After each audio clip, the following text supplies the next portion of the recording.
Well, good morning, everyone. Good afternoon, good evening, wherever you are. Thank you so much for joining us. This is Iran Revolution Live. We are in day 16.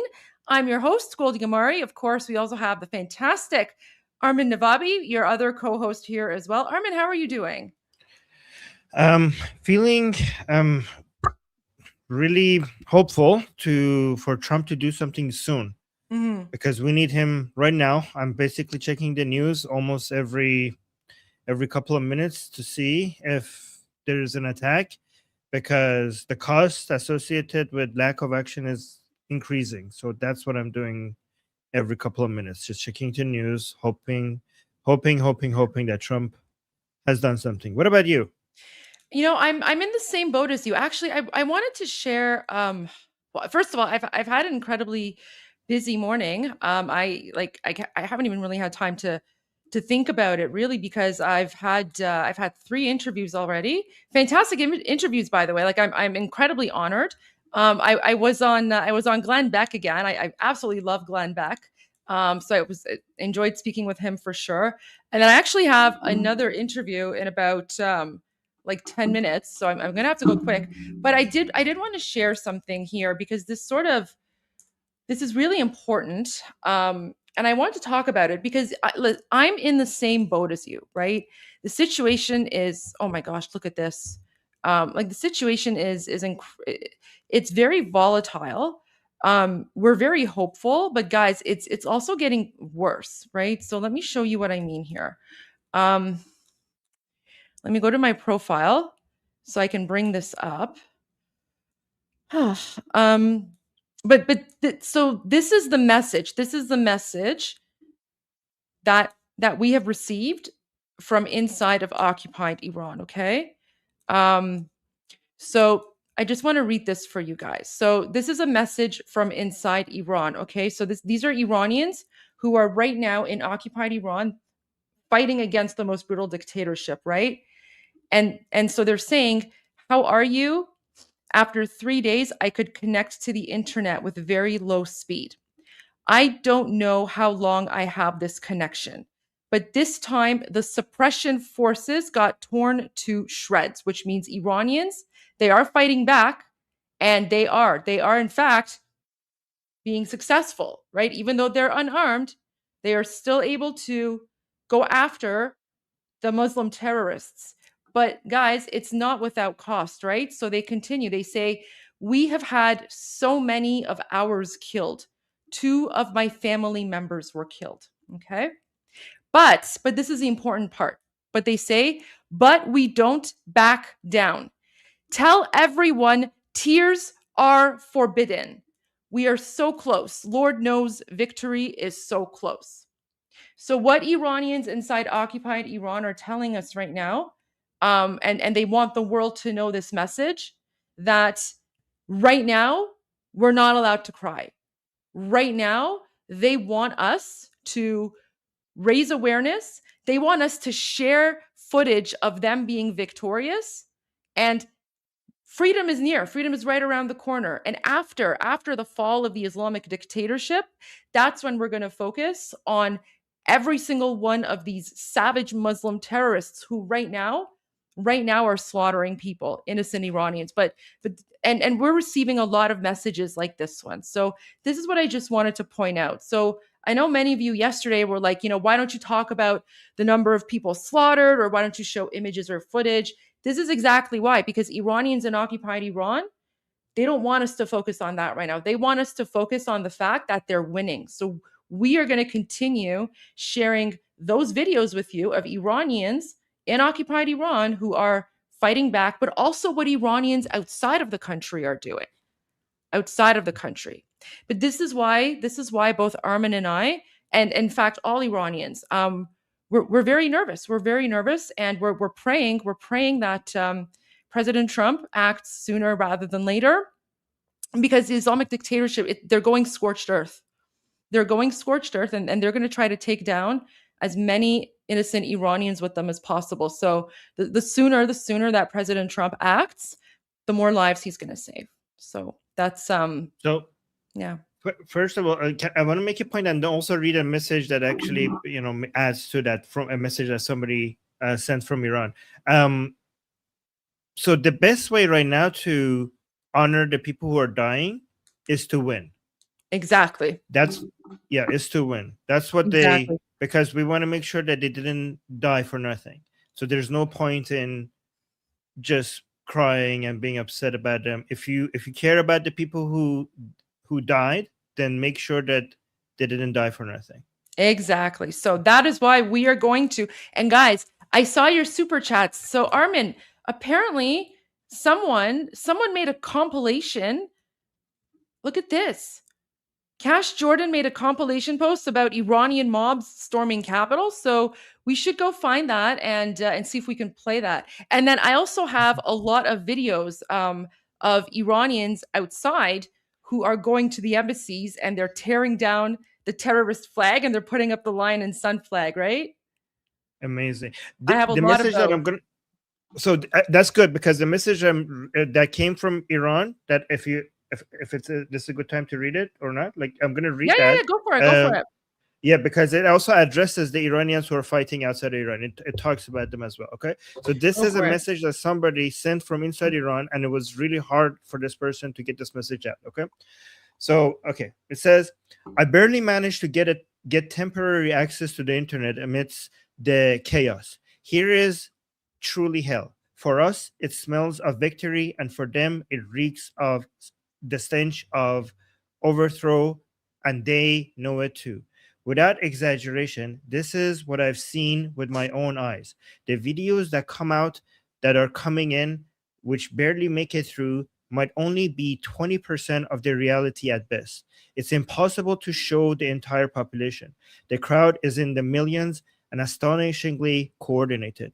This morning, I went to the grocery store to buy a few things for the house and asked how long will they be open for? They said 3 p.m. They said if we don't close, it's a betrayal to the Iranian people. Here, everybody is talking about the king. Everyone is brimming with energy.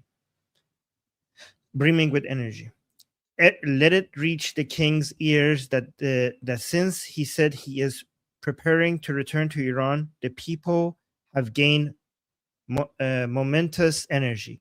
Nobody says anymore that if it happens, everyone knows that it's over. They are fighting with all their might just to make it happen sooner.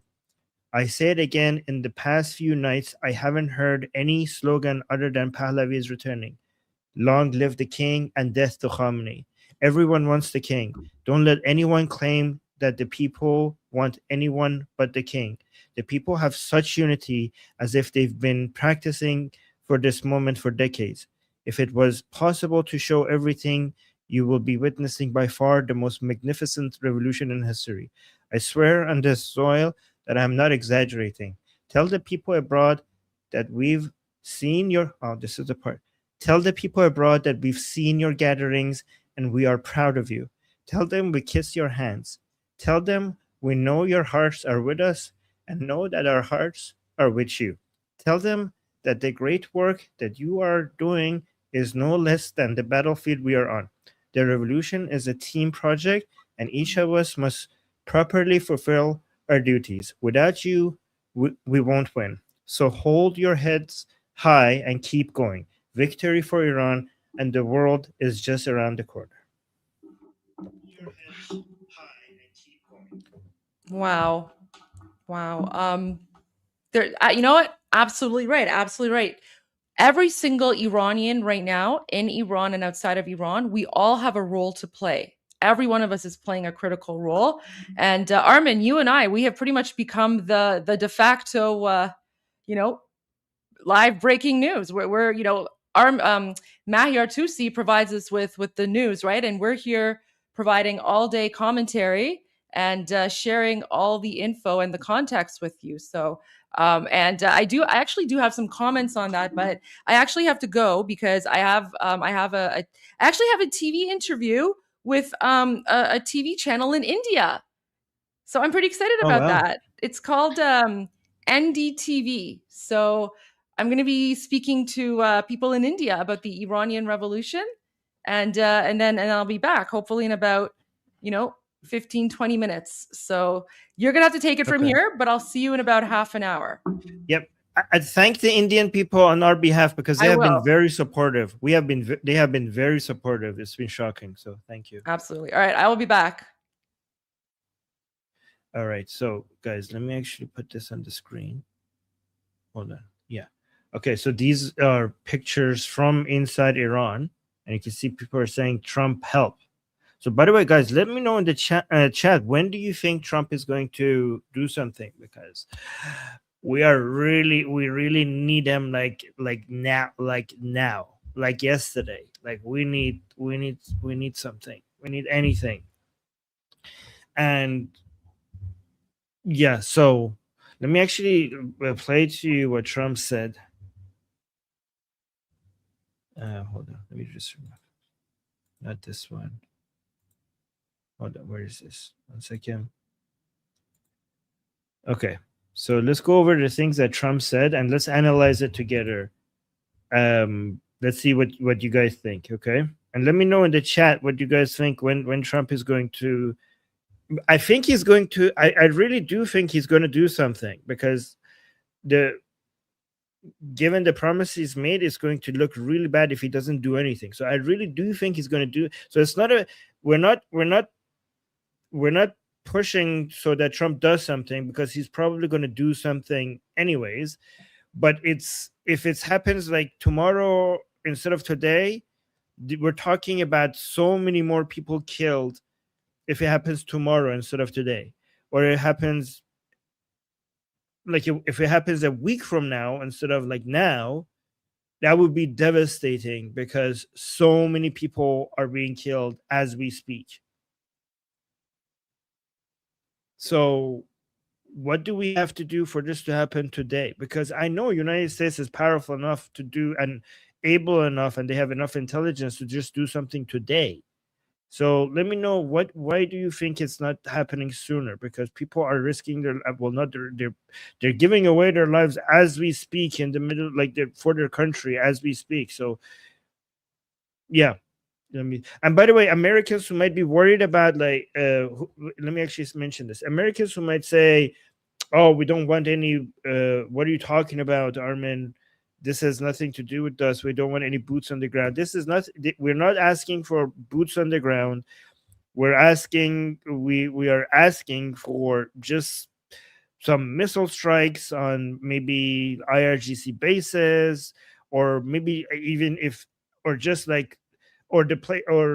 places. Oh, this is actually important. The places where they keep where they're using. They're sending out like waves out there to block Starlink connections. If you could take out those bases, that would be very helpful. Or just sending in Starlink devices into Iran. Anything, like just anything that shows the Iranian people that there is support from outside. Actually, let's just listen to what Trump said, and we could analyze what he meant here, because he there's like 3 different updates, at least in this one video, about what Trump said. Oh, thank you for the. Hold on, we got a giant super chat. Thank you so much for that. Saying, did you ever hear about June 2nd, 1967? The Shah came to visit West Berlin. There were riots. A student was shot by a policeman. Decades later, revealed as a spy. Okay. This led to the first generation of terrorists, Red Army faction. I haven't actually heard about that at all. I'm going to screenshot that so I could research that. And again, thank you so much for the support. All right, let's go to this video. We do know Madeline Rivera. She is live now with the latest out of D.C. Maddie. Good morning, Todd and Carly. President Trump is closely watching the protests in Iran, so much so that he's set to meet with administration officials tomorrow to talk about next steps. The president, who has promised to respond forcefully if Iran resorts to mass violence, suggests the country is close to crossing his red line. The human rights activists' news agency says... Wait, what do you mean close to crossing his red line? Listen to this part again. I don't understand this. Like, we have crossed, we have we have are way past the red line. To respond forcefully if Iran resorts to mass violence suggests the country is close to crossing his red line. The human rights activists' news agency says at least 500 people have now been killed. These are it's actually much more. It's in the thousands now. But even if it was 500 only, which is not, is that not like Trump said, don't kill your people, and even if you think it's only 500, isn't that already a crossing of the red line? He says at least 500 people have now been killed. These are violent, if you call them leaders, I don't know if they're leaders or just they rule through violence. But we're looking at it very seriously. The military is looking at it, and we're looking at some very strong options. We'll make it. Yeah. So, guys, I hope we move past just looking at the options, right? Like looking at the options. Like, what do you guys think? Like, I really hope Trump does something. He promised the Iranian people he will do something. What do we have to do for us to move past looking at options? And we're looking at some very strong options. We'll make a determination. Iran wants to negotiate, yes. We may meet with them. I mean, a meeting is being set up.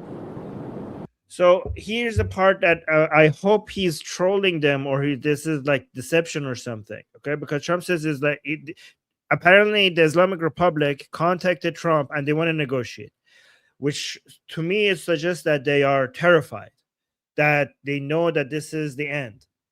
And Trump said that he's going to meet with them.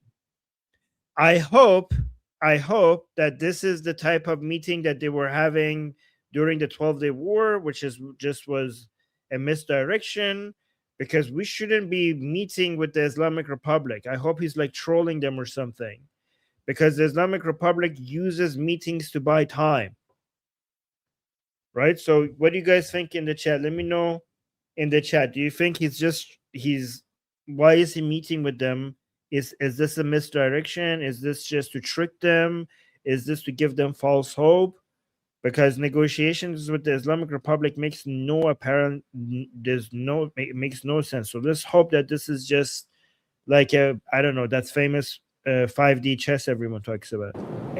We may meet with them. I mean, a meeting is being set up, but we may have to act because of what's happening before the meeting. But a meeting is being set up. Iran. So a meeting is being set up, but we have to act before we meet with them. So he's going to hit them and then meet with them. That's interesting. So usually they meet so that they could avoid being hit. But Trump is saying, like, by act, does that mean he's going to bomb them or something? What does act mean here? So a meeting is being set up, but before the meeting, we're going to hit you and hit you hard, and then we're going to meet. We could discuss how badly I hit you or something. So, yeah, I don't know. There's no point meeting with the Islamic Republic. Okay, these people are terrorists. You don't negotiate with terrorists unless this is just a misdirection or a trick or something. They want to negotiate.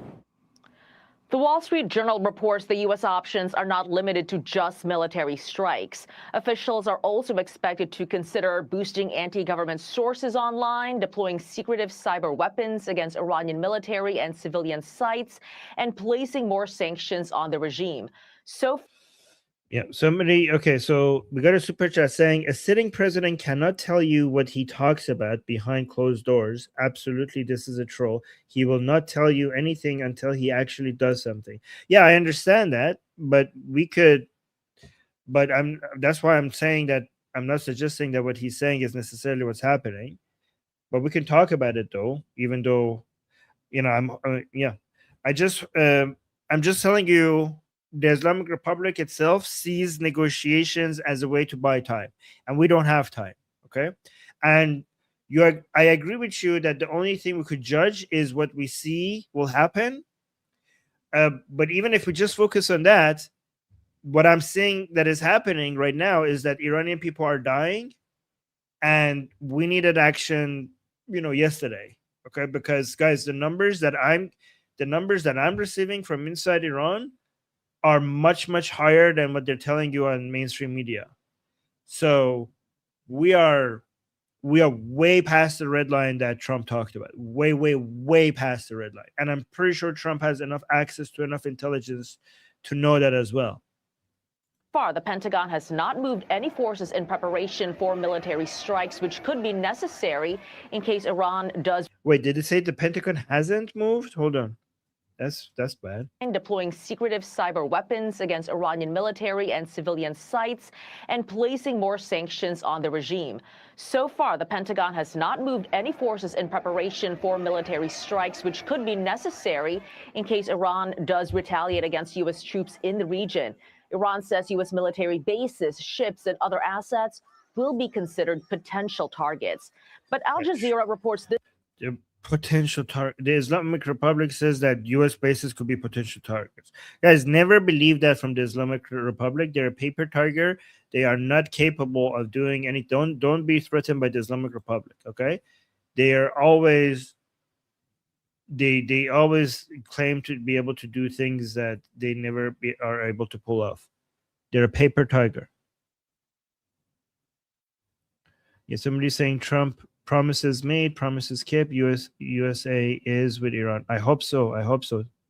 I hope you're right. And other assets will be considered potential targets.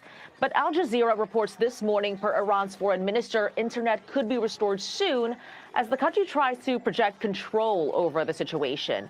Connectivity. Yeah, one reason that the internet might come back sooner rather than later, might, I'm not saying it will, is because the Islamic Republic itself is running out of money fast because of the shutdown of the internet and landlines and everything else, right? So remember, they didn't just shut down the internet for there are many businesses that they cannot call each other right now. They can't communicate with each other.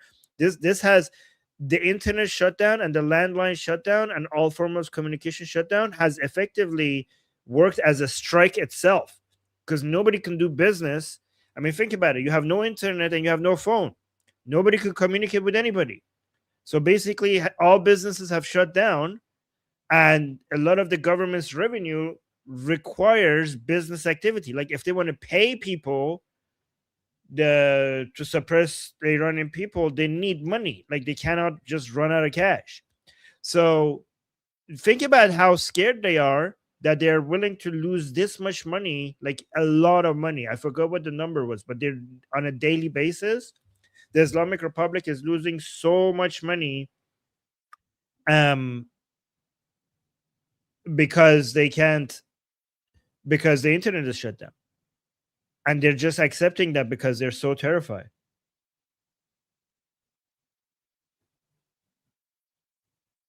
Somebody, we got a super chat saying, I'm already feeling how massive, stress following, it's a massive stress following this topic gives me only following it. Thank you. I'm sure the Shah will meet you too and Mahir personally. Not maybe Goldie, but not me. Yeah, maybe Mahir and Goldie, but I don't think I have a chance. But yeah, I mean, one can dream. One could dream. Javid Shah, Israel Chai. Well, thank you. Thank you. I appreciate that. Anyways, let's continue. Activity would reportedly be restored to embassies and government ministries. Carly and Todd. All right, Madeline Rivera, live for us in Washington. Maddie, thank you. Let's bring in former Deputy National Security Advisor and Heritage Foundation Vice President Victoria Coates. Victoria, good morning. It's great to see you.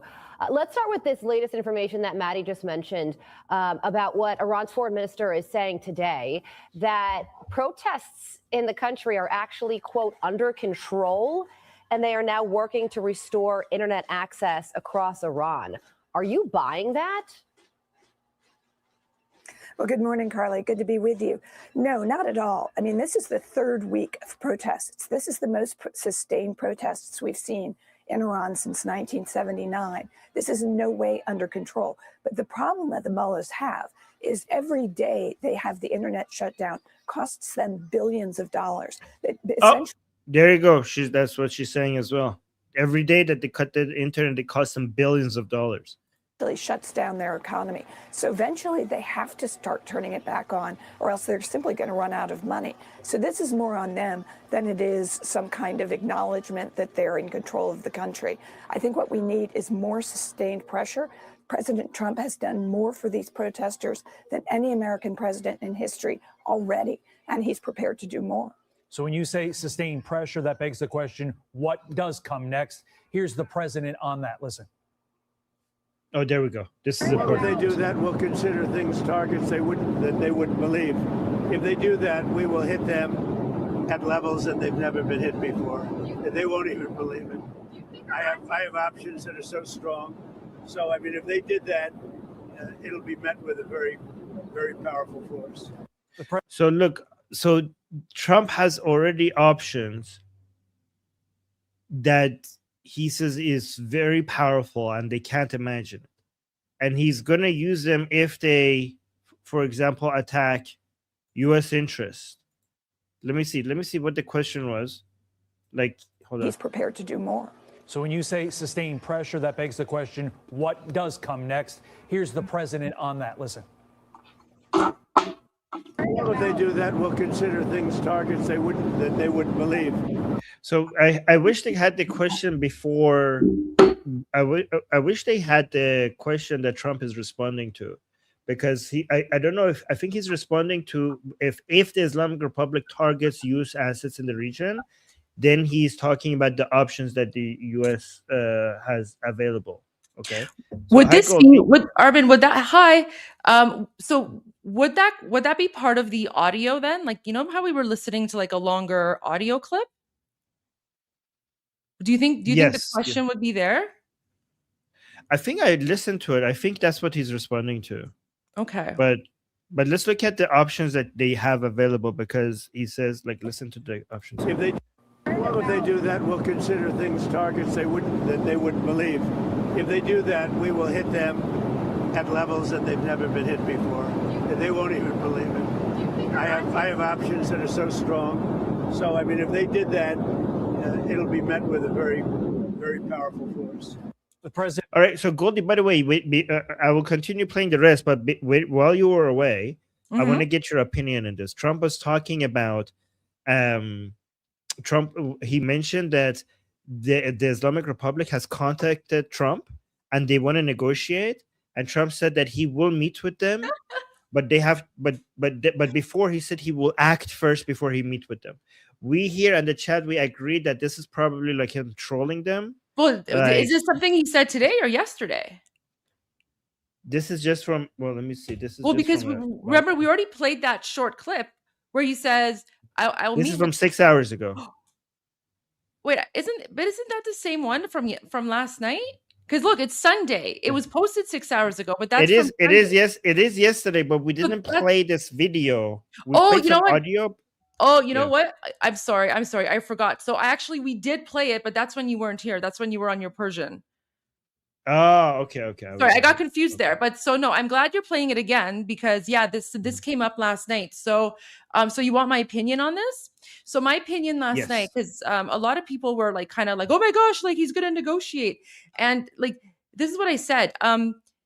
He's speaking politics here. Okay, this is political talk. And I believe he is trolling. He is trolling the Islamic dictatorship, right? Because President Trump, he's not saying that he wants to speak with them. He's saying that they want to speak with me, right? So just because the regime doesn't want, just because like the dictator wants to speak with President Trump, that doesn't mean that President Trump wants to speak with them, right? And President Trump says, I mean, sure, we're setting something up, but maybe we'll hit them first. Who knows, right?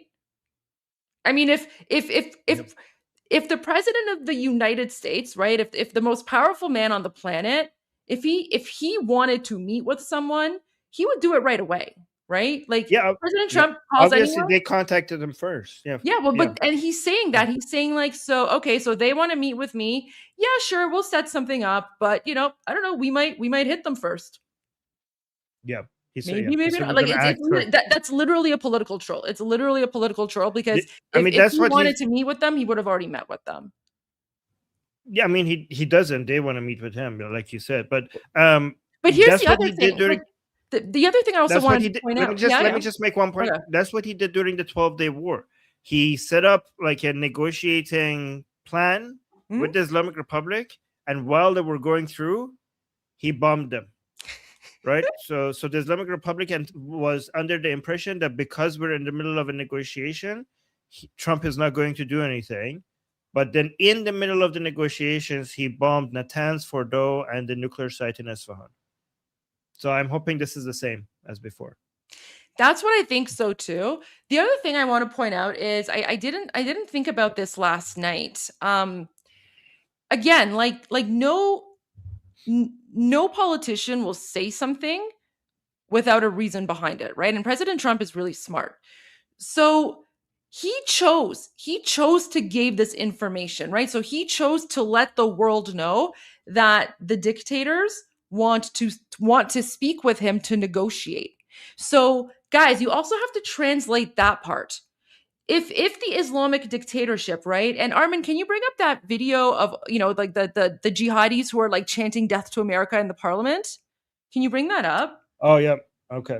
Don't we want to finish this one? Well, Yeah. I just want to bring it up because I want to go back to this for Okay. sure, but I just, keep this one on pause, but bring that one because I just want to, I want to add the visual here, right? So look at this. So guys, these people, right? These Muslim savage jihadi terrorists who, are constantly saying things like, Magbar Omrika, and then, like the other one who's like, we're gonna extract Trump Maduro style. Remember that? The other one who was saying that? So play this. Yep.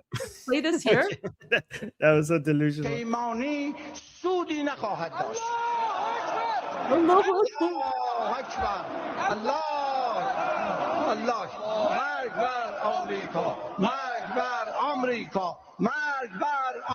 See, so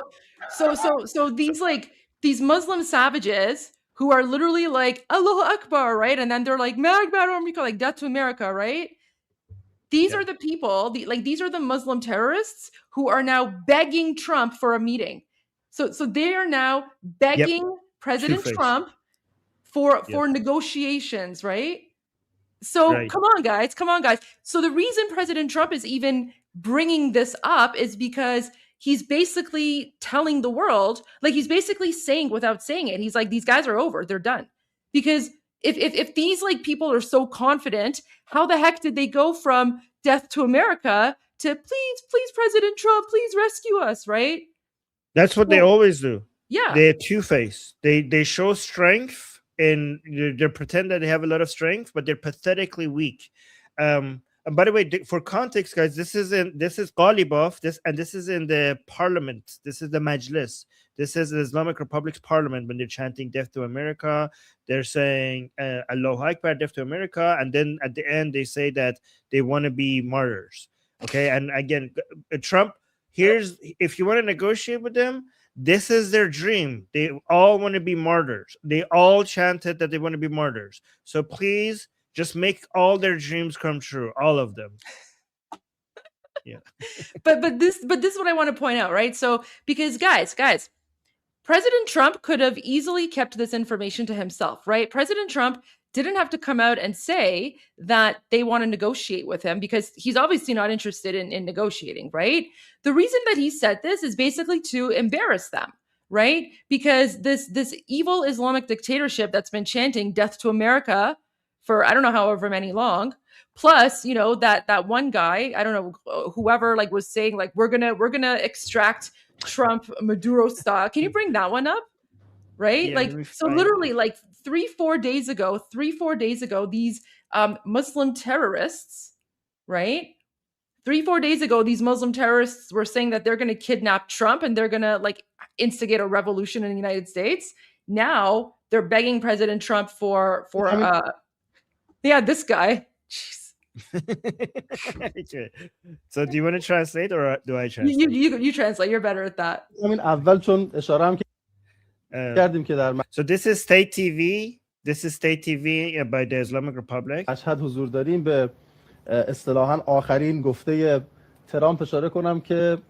they are in So they're in the city of Mashhad. They're now trying to they're responding to the latest statement from Trump. در اظهاراتی مضحک گفته که ما مشهد رو گرفتیم. So he's saying that Trump in a ridiculous statement, Trump claimed that we have captured Mashhad.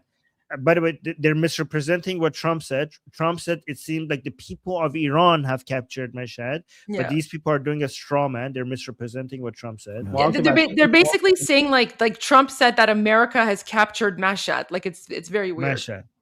Yeah. شما And like, but we're in Mashhad. Like Americans haven't captured Mashhad. We're in Mashhad. اتفاقات بگید برای ما. بسم الله الرحمن الرحیم. Oh my gosh, I always starts with the Bismillah. Yeah, they always start with in the name of Allah. دیدم که داشتم میامدم اینجا تو خیابون از همین مشهد دیدم مامورای آمریکایی همه جا سر چهارراه. So now he's trying to be sarcastic. He's trying to be funny. He was like, on my way to the TV station, I was walking here. I saw American soldiers on my way. So he's trying to be like, yeah, they have captured Mashhad, and I see so many American soldiers on my way. I saw their forces. I saw their tanks, American tanks in Mashhad. من گفتم چون که من مصاحبه قرار دارم قرار گذاشتم اگه اجازه بدید برم گفتن اب نداره.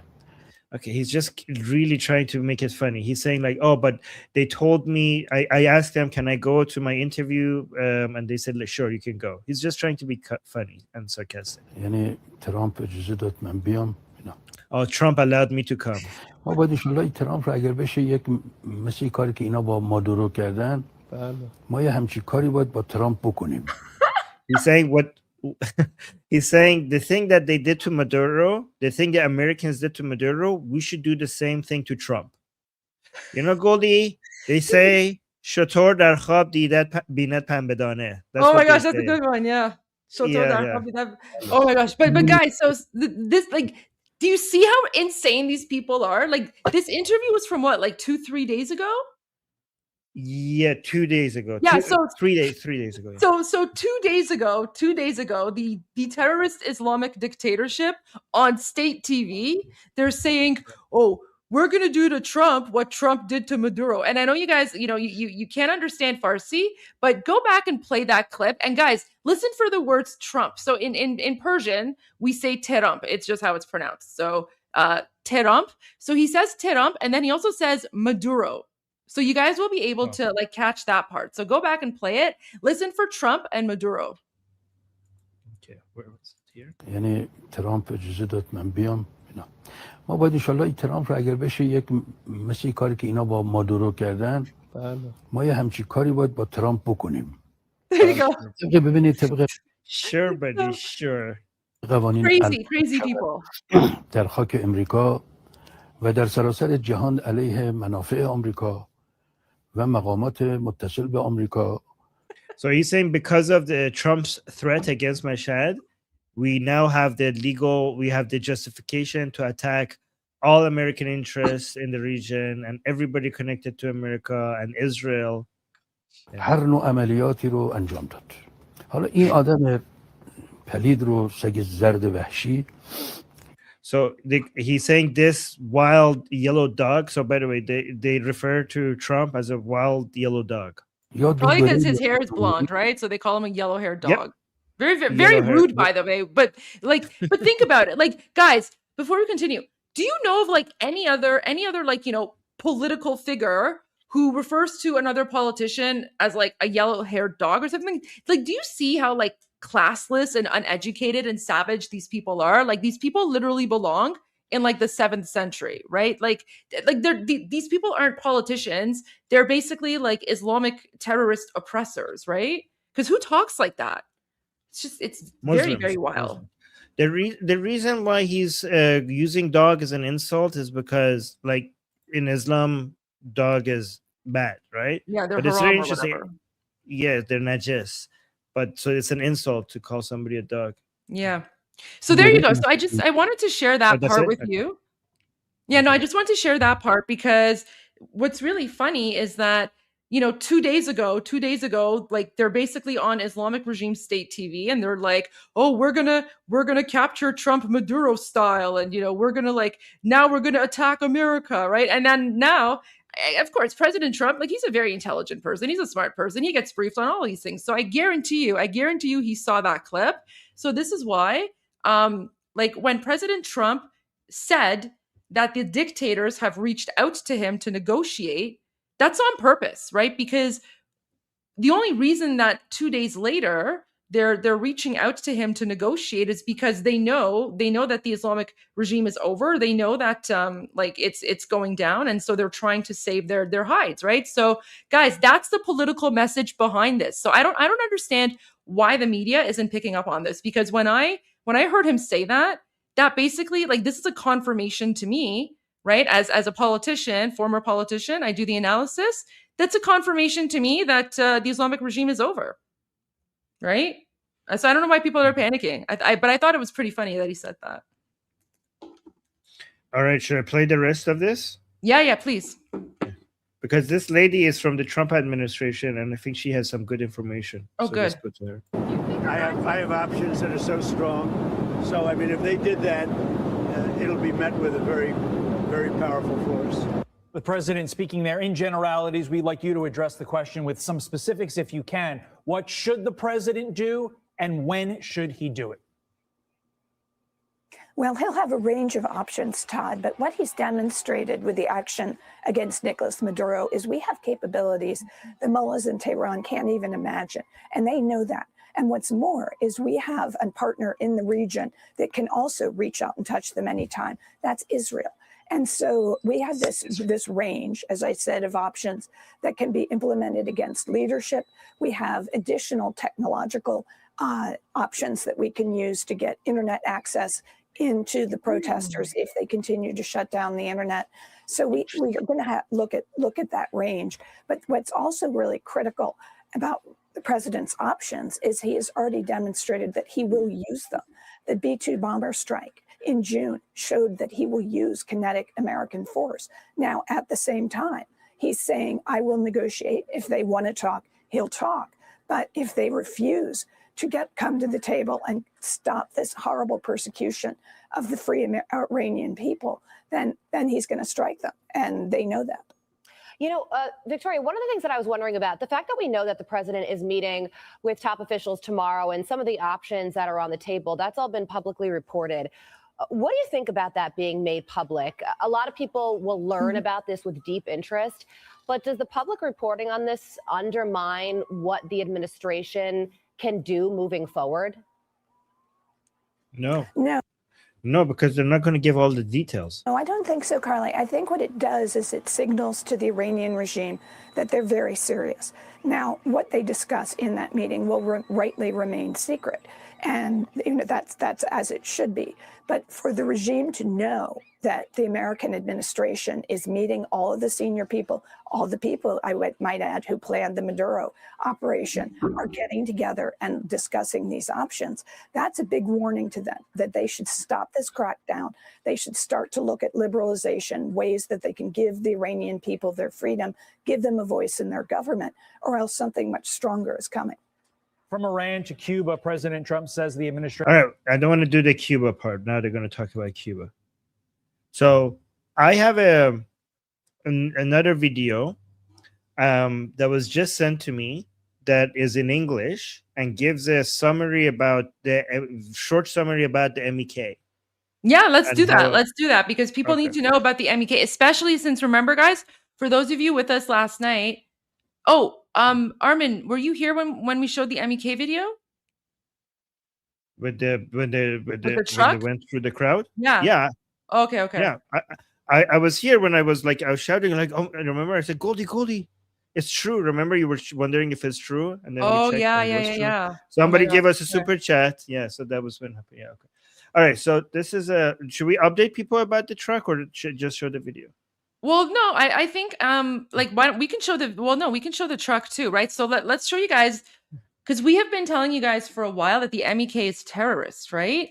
And then yesterday, here, let me find it here. Okay. It's crazy. You show that while I use I need a washroom break. I'll be right back. All right, go ahead. I'm just pulling it up, guys. Sorry, I have like so much going on. Share screen. Here we go. Okay. Look at that flag, guys. Look at that flag. Isn't that pretty? All right. Guys, how much do you like the real flag, everyone? Isn't it such a pretty flag? I mean, I might be biased. I might be biased, but I don't know. I think the flag is kind of pretty.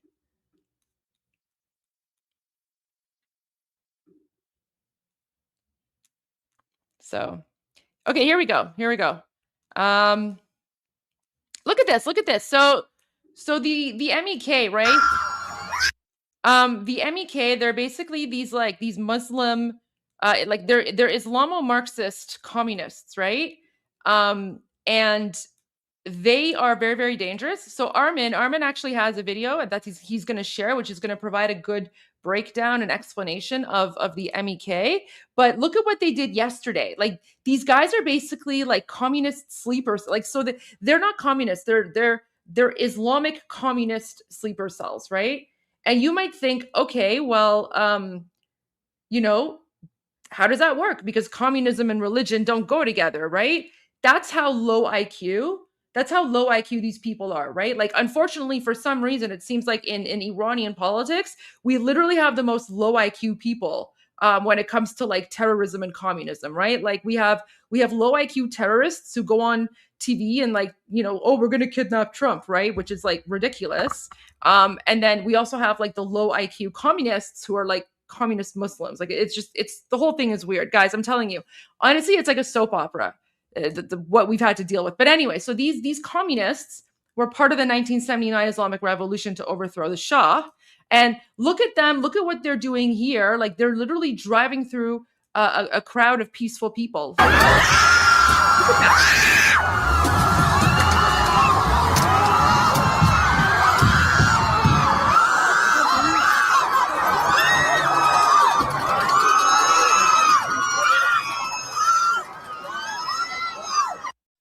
Right? So just a bunch of like savage terrorists, right?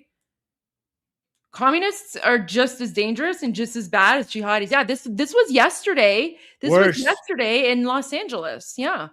So now Armin has a good video that he's going to share with you about the MEK. So let's watch this. Okay. By the way, as much as anti-Islamic I am, I truly believe that communism is worse than Islam. And I'm willing to debate that with anybody. All right, so let's watch this.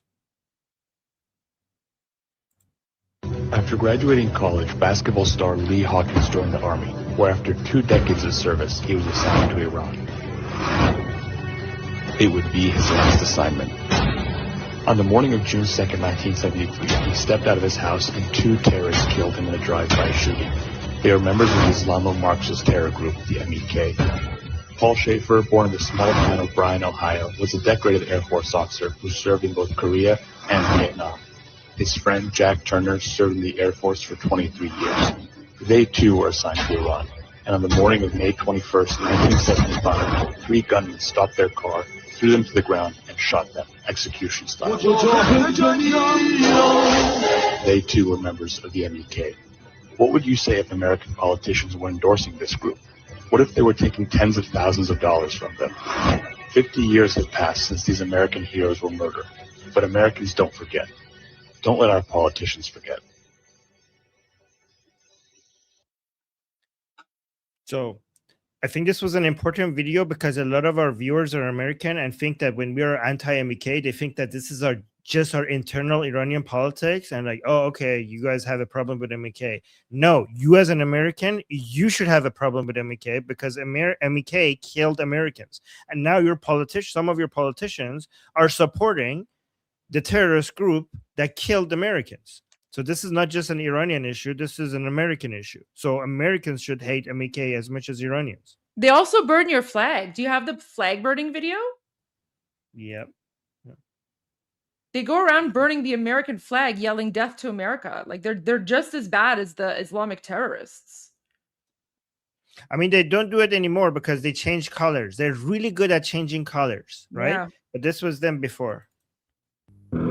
This is when they ran away from the Islamic. But okay, so they used to work. Here's the. Let me just give you a short history. The MEK used to work with the mullahs to take out against the Shah, right?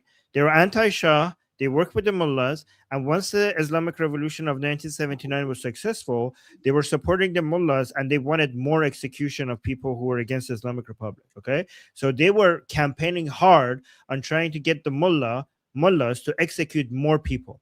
And then when the mullahs were done with the executions of all the people that the MEKs were asking for, then they saw the MEK as competition, so they started executing members of the MEK, right?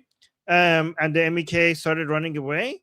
And they ran away to many places like Iraq, and they also ran away to India. So this is the MEK in India, and they were burning American flags here and chanting pro-communist stuff here.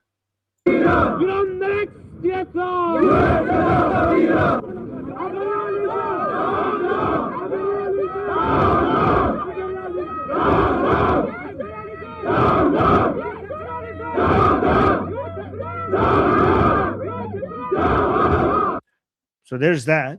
I also want to add that I'm not going to go into too much detail. If anybody wants to talk about it, you could talk to me about it in my discussion group. Wait. There's someone saying 2CTV breaking. Let me just go check that. Is he live right now, or is he going to be going live soon? Let me just check here, guys. Let's see. Huh. Where do you see breaking? Guys. Misinformation. I mean, you know what? I'll check his Twitter account. Maybe he put something, or I shouldn't say Twitter. Maybe he put something on X. Anyways, continue, please. Sorry. By the way, guys, this is a picture. Before Mariam Rajavi was the leader of the MEK, Masoud Rajavi, this guy, was the leader of the MEK. We don't know what happened to him. A lot of people think he's dead, but we don't know where he is. And look at this. The MEK was also a major ally of the so-called Palestinian cause, and it's important to see this. And just a lot of people don't understand, like, how does Islam and communism can merge? And I'm not so. This all started with a man called Ali Shariati. Ali Shariati is the person that... Quick, because someone had a quick question. This is important. So someone is saying, yes, the answer is yes. NCRI is MEK, 100%. They're literally the same thing. Yeah. So because the MEK is like Mujahideen Khalq, and it has Mujahideen in it, which means the people who do jihad, they had to rebrand themselves. They had to change their logo, and they had to change their name to something that was more sellable in American politics, because they now are they have been trying to get into American politics. So actually, let me just show this to you. This used to be their logo. I mean, it's still their logo, but the logo that they use now is the lion and sun. But their logo before was this Islamic Marxist logo. And if you want to see where that other name comes from, here. Here, when you said Armin, that's the National Council. Sorry. So a couple of things. So people are asking to repost the link. So that video is from Nufti. So I think, like, if you have the Nufti link. Can I make can I finish the point I was going to make regarding... Okay, yeah. Let's do that after. You're right. I'm sorry. Yeah, that's okay. So, guys, a lot of people think that Marxism and Islam do not work with each other. Shia Islam actually has a lot of stories that works very well with communism. And they're basically, in Shia Islam, a man named Ali Shariati many years ago turned the Hussein figure inside Shia Islam into a communist revolutionary and merged Shia Islam with Marxism. This is why a lot of Iranians are also anti-leftist, because even, you might not know this, but the Islamic Republic itself has still a lot of leftist ideologies within it. a lot of Marxist ideologies within it, the Islamic Republic. So it's not just the MEK that has merged Islam with Marxism. The Islamic Republic still has a lot of ideology that is Marxist, not just Islamic, but also Marxist. And again, I'm not going to go into details where what the hell Hussein has to do. Hussein is the most holy person among Shia Muslims. And what does that got to do with Marxism? I'm not going to go into detail regarding that. But if anybody wants to ask me, you could ask me in my discussion group. Okay, Goldie, what did you want? Sorry, you go ahead. Oh, someone was asking for the link to the video. I think Nufti has it. So which I don't video? Know. The MEK, like that the video you just showed, where they show how the MEK murdered two American soldiers in the 70s, right?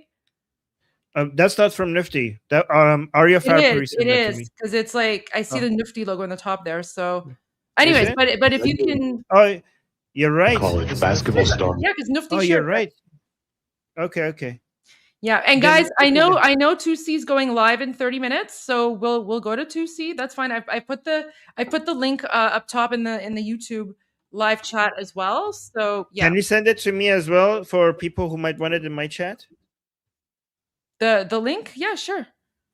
Because because some people might want it also in my chat on Atheist Republic.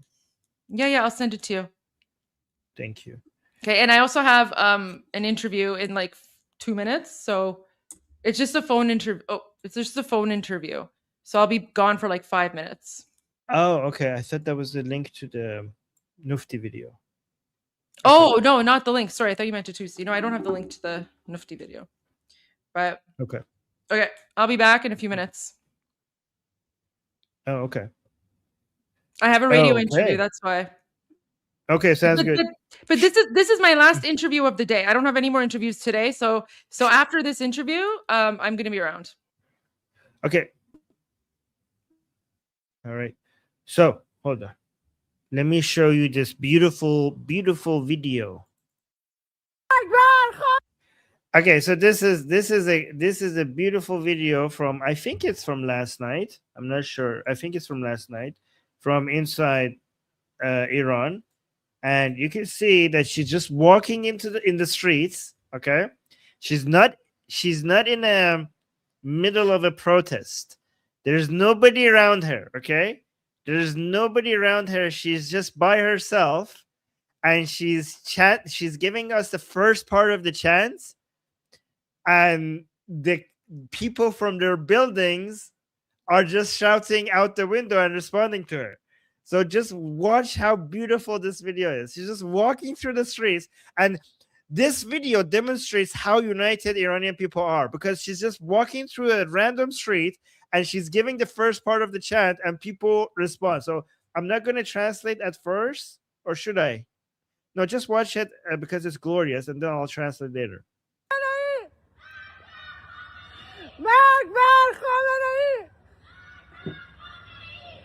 این آخرین نبرده پهلوی برمیگرده این آخرین نبرده پهلوی برمیگرده این آخرین نبرده پهلوی برمیگرده این آخرین نبرده جاوید جاوید جاوید جاوید جاوید جاوید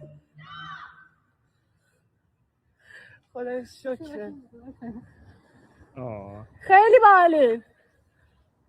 She's saying you're so cool. Let me actually go through their chants. Let's actually translate her chants. Oh, thank you. We got a super chat saying thank you for the time you spent sharing your knowledge with us. Oh, thank you, guys. By the way, guys, if you have any specific questions for me, let me actually put in the link to our group discussion. I have a group, I have a community. I'm going to put the link in the chat. And if you guys, because I'm not going to go into so much detail here, because I don't want people to like get too nerdy here with like a lot of details. Don't want to give people headaches. But I will put like, I'm going to put a link into our community in the chat. I just did, okay? And if you guys want to come ask me, we're going to go there in about 2 hours. And if you want to come there, and we have a group call every day, around the same time. If you want to come ask me questions or give me your opinions or anything like that, just come join the community. It's a free community, okay? And then just check the group calls. Just check the open group calls, the ones that are green that are open to all. And then come there, and in two hours, we're going to have a group call, and you could ask me any questions or give your opinions about the stuff that are happening, okay? So let me just translate the things that she said. Oh, people saying, I will today. Well, thank you. Okay, I'll see you in the group chat then. So Magbar Khamenei, she means like death to Khamenei. Look how happy she is that she's just walking in the streets and she's chanting and people are responding to her from the windows. Look how happy she's, how happy she is.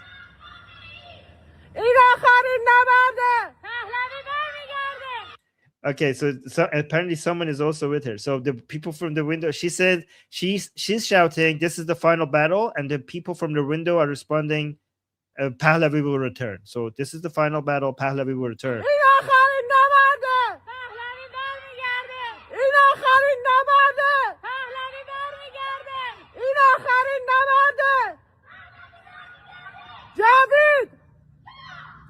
So she's saying Javid, and look at how cute the response is. Shah, the energy in the voice. She's saying Javid, and they're like Shah. Javid. So Javid Shah means long live the king. Javid. So Javid means long live, and Shah means king. So Javid Shah means long live the king. Javid. Javid. Javid. Javid.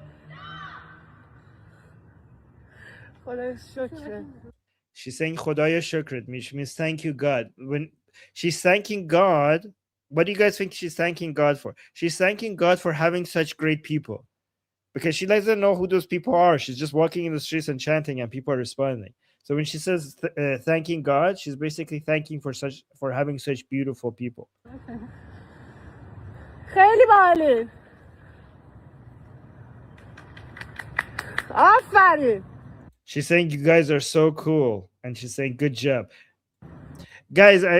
Sorry, I will add the emoticons, the lion and sun emoticons, and I will. Sorry, a lot of people are asking me in my chat, why don't you have the lion and sun emoticons for us in the chat? Is because as soon as I go offline, I am doing some other stuff that I don't know if I can talk about regarding the revolution, like they're on the Persian side and my family. So I'm dealing with a lot on the other side. I promise I will figure it out at some point, and I will give you the lion and sun emoticons in our chat. I know that Goldie's chat has it.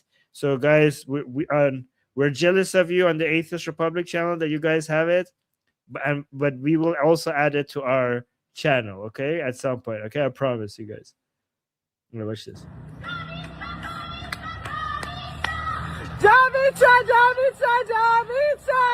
Look at the energy, guys. This revolution look at the hope these people have. Look at the energy. Look at the motivation. This revolution cannot die. This revolution cannot die. Look at the hope. These are Iranians inside Iran. Look at don't let these people's dreams die.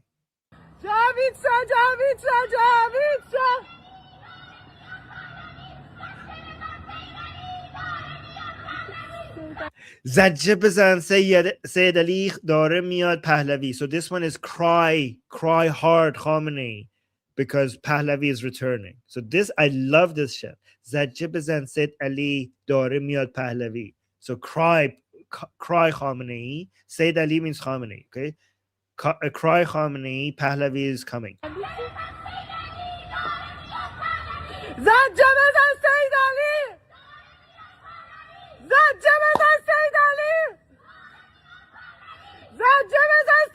So she's saying Zajja bezan Sayyid Ali, and they're responding Dare Miyad Pahlavi. So Zajja is like a really hard like cry, okay? Zajja bezan Sayyid Ali. So Khamenei's full name is Sayyid Ali Khamenei.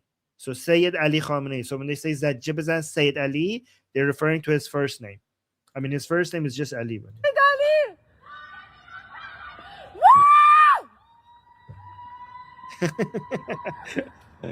خدای شکرت خدای ایرانمون خدایا شکرت. Again, thank you God.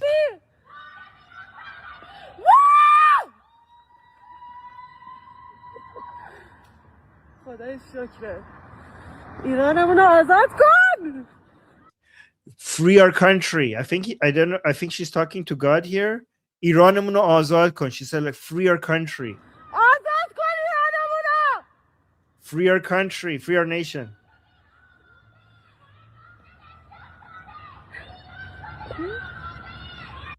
Oh, so she doesn't know this chant. So this chant, I know this chant. This chant is ایران شده آماده فرمان بده شاهزاده. So this chant is Iran is ready. Give us the command, Prince. So Prince, give us the command. So Iran is ready. Give us the command, Prince. So she's trying to she's listening to try to learn this chant. Watch this.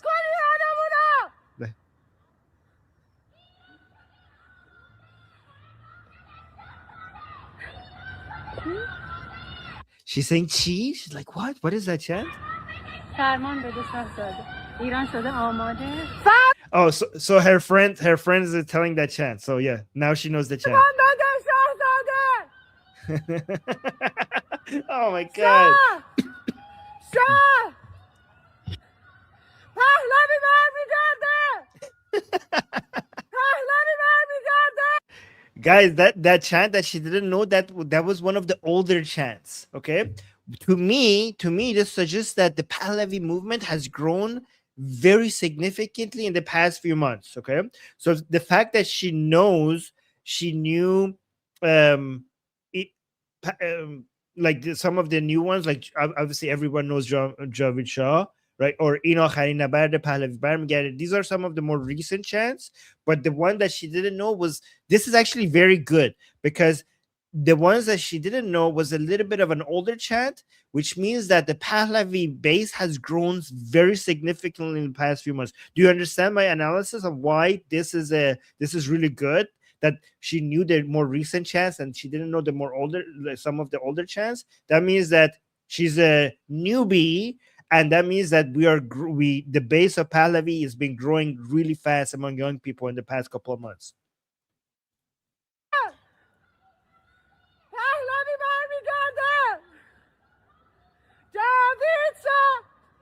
Javid Shah. Oh my God. خدایا آزاد کن ایرانمونو. خدایا آزاد کن ایرانمونو. She's saying, God, free our country. So she's asking God to free Iran. خدا شکرت. She's saying, thank God. That's what she said. All right, let me see. Let me actually respond to a recent video from Patrick Bet David, because he's still trying to make. Here, watch this. Next leaders for Iran. If he's still not giving up on his anti-Pahlavi propaganda. And by the way, it was exposed that he's working for the MEK. But look how stupid this guy is. Watch this. Next leaders for Iran. If you go a little bit lower with the list of names and click more, they have Mojtaba Khamenei at 25%, which means it's going to be another Khamenei. Oh, then they have So he has, like, I think this is Polymarket or somewhere. He has like a gambling website for predictions, and he's trying to show who will be the next supreme leader of Iran. And he's trying to show that there is no Reza Pahlavi in here. I think anybody who understands Iranian politics immediately realizes how stupid this clown is. So let me know if you are, before I explain it, I want to see if you guys understand how stupid he is and how he doesn't understand the basics of Iranian politics. Watch this. Watch this guy embarrass himself. Just for Iran, if you go a little bit lower with the list of names and click more, they have Mojtaba Khamenei at 25%. So they have Mujtaba Khamenei at 25%. Mujtaba Khamenei is the supreme leader's son. Okay. Which means it's going to be another Khamenei. Oh, then they have Golsan Hossein Mohseni, 23%. Then have Hassan Khomeini, 19%. Who do you not see on there? You do not see Reza Pahlavi on there. Nope. So I contacted Kalshi and I said, we need to add Reza Pahlavi to this list. And Iranians, for those of you guys that are in America, this is what the world is looking at. Nowadays, decisions are being made by Kalshi. Okay, for you guys to go out there and sit there and say, wait a minute, how come he's not on there? By the way, Nargis is not even on this list. But Reza Pahlavi's not on this list. So the people that are betting are saying, we don't believe it's going to be him. But I do believe he has a shot. Next leader. Okay, guys, please tell me if you understand why his analysis is. Because this is we're on Goldie's show. I'm not going to use a swear word, okay? But I'm just going to say idiotic, just to be polite, okay? But please tell me, please, people are understanding it. Bruh, somebody is saying supreme leader, question mark, bruh, right? So look at this. Did he not read the question? Look at the question at the top. Who will be the next supreme leader of Iran? Supreme leader. You guys understand? This is the religious supreme leader, the Ayatollah in chief. Okay, that's the question is about. That's what the question is about. That's what the question is about. Of course, Nargis Muhammad is a woman. Of course, she wouldn't be here. Like, the only people that get to be on this list are mujtahids, are people that are not just ayatollahs, but people that have the highest credentials among ayatollahs. Like, being an ayatollah is not enough. You need to be like an ayatollah and a mujtahid as well at the same goddamn time. Like, you need to be an ayatollah, and you need to have you have to be teaching classes on Islam, and you need to be somebody that has ayatollah as your students in your classes to be able to even be on this list. And you're like, oh, why is Reza Pahlavi not on this list? Because Reza Pahlavi is not an ayatollah. This is a list of potential supreme leaders. So watch this one more time. Next leaders for Iran. If you go a little bit lower with the list of names and click more. Wait, did he not read it in full? Read the question. Next leaders for Iran. Look at this. He's so dishonest. He doesn't read the question in full. He says next leaders in Iran. No, you moron. It says the next supreme leaders in Iran. If you go a little bit lower with the list of names. Why are we playing Patrick Bet David the traitor? He's not even Iranian. Like, why are we even? Oh, because he is getting invited to Fox News again. Who cares? Fox News isn't going to determine policy. I just want. Oh, but you know what? You're right. You know what? No, but you know what? Actually, it is good to play it. You're right. You're right. Yeah, I want Americans to know the people who are spreading BS. Yeah. Okay. Yeah. Or they have Mojtaba Khamenei at 25%, which means it's going to be another Khamenei. Oh, then they have Golson Hossein Mohseni, 23%. Then I have Hassan Khomeini, 19%. Who do you not see on there? You do not see Reza Pahlavi on there. Nope. So because he's not a dictator, you idiot. Oh, sorry, I shouldn't say that. Yeah, he's not an ayatollah. We need to add Reza Pahlavi to this list. And Iranians, for those of you guys that are in America, this is what the world is looking at. Nowadays, decisions are being made by Kalshi.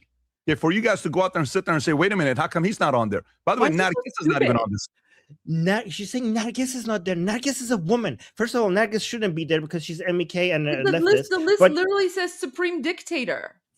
Supreme leader. Yeah, Nargis Muhammad is a woman and not an ayatollah. Of course she's not under. List. Guy, we don't want a supreme leader. We don't want a supreme leader. We want to overthrow the system. We want to constitute, we want a secular democracy, guys. What sort of secular democracy can anyone show me any sort of secular democracy that has a supreme leader? I know. This is insane. Yeah. And just look at the last, just 4 more seconds. So the people that are betting are saying we don't believe it's going to be him. But I do believe he has a shot. He has a shot. The person that the Iranian people are just shouting off the rooftops and in the streets his name, that all the chants are about him. He has a shot. Okay, Patrick. Well, thank you for that. That's the stupidest thing. He has a shot. You know what? If someone asked me, does the current, king of Iran, does he have a shot of being the next supreme leader of Iran?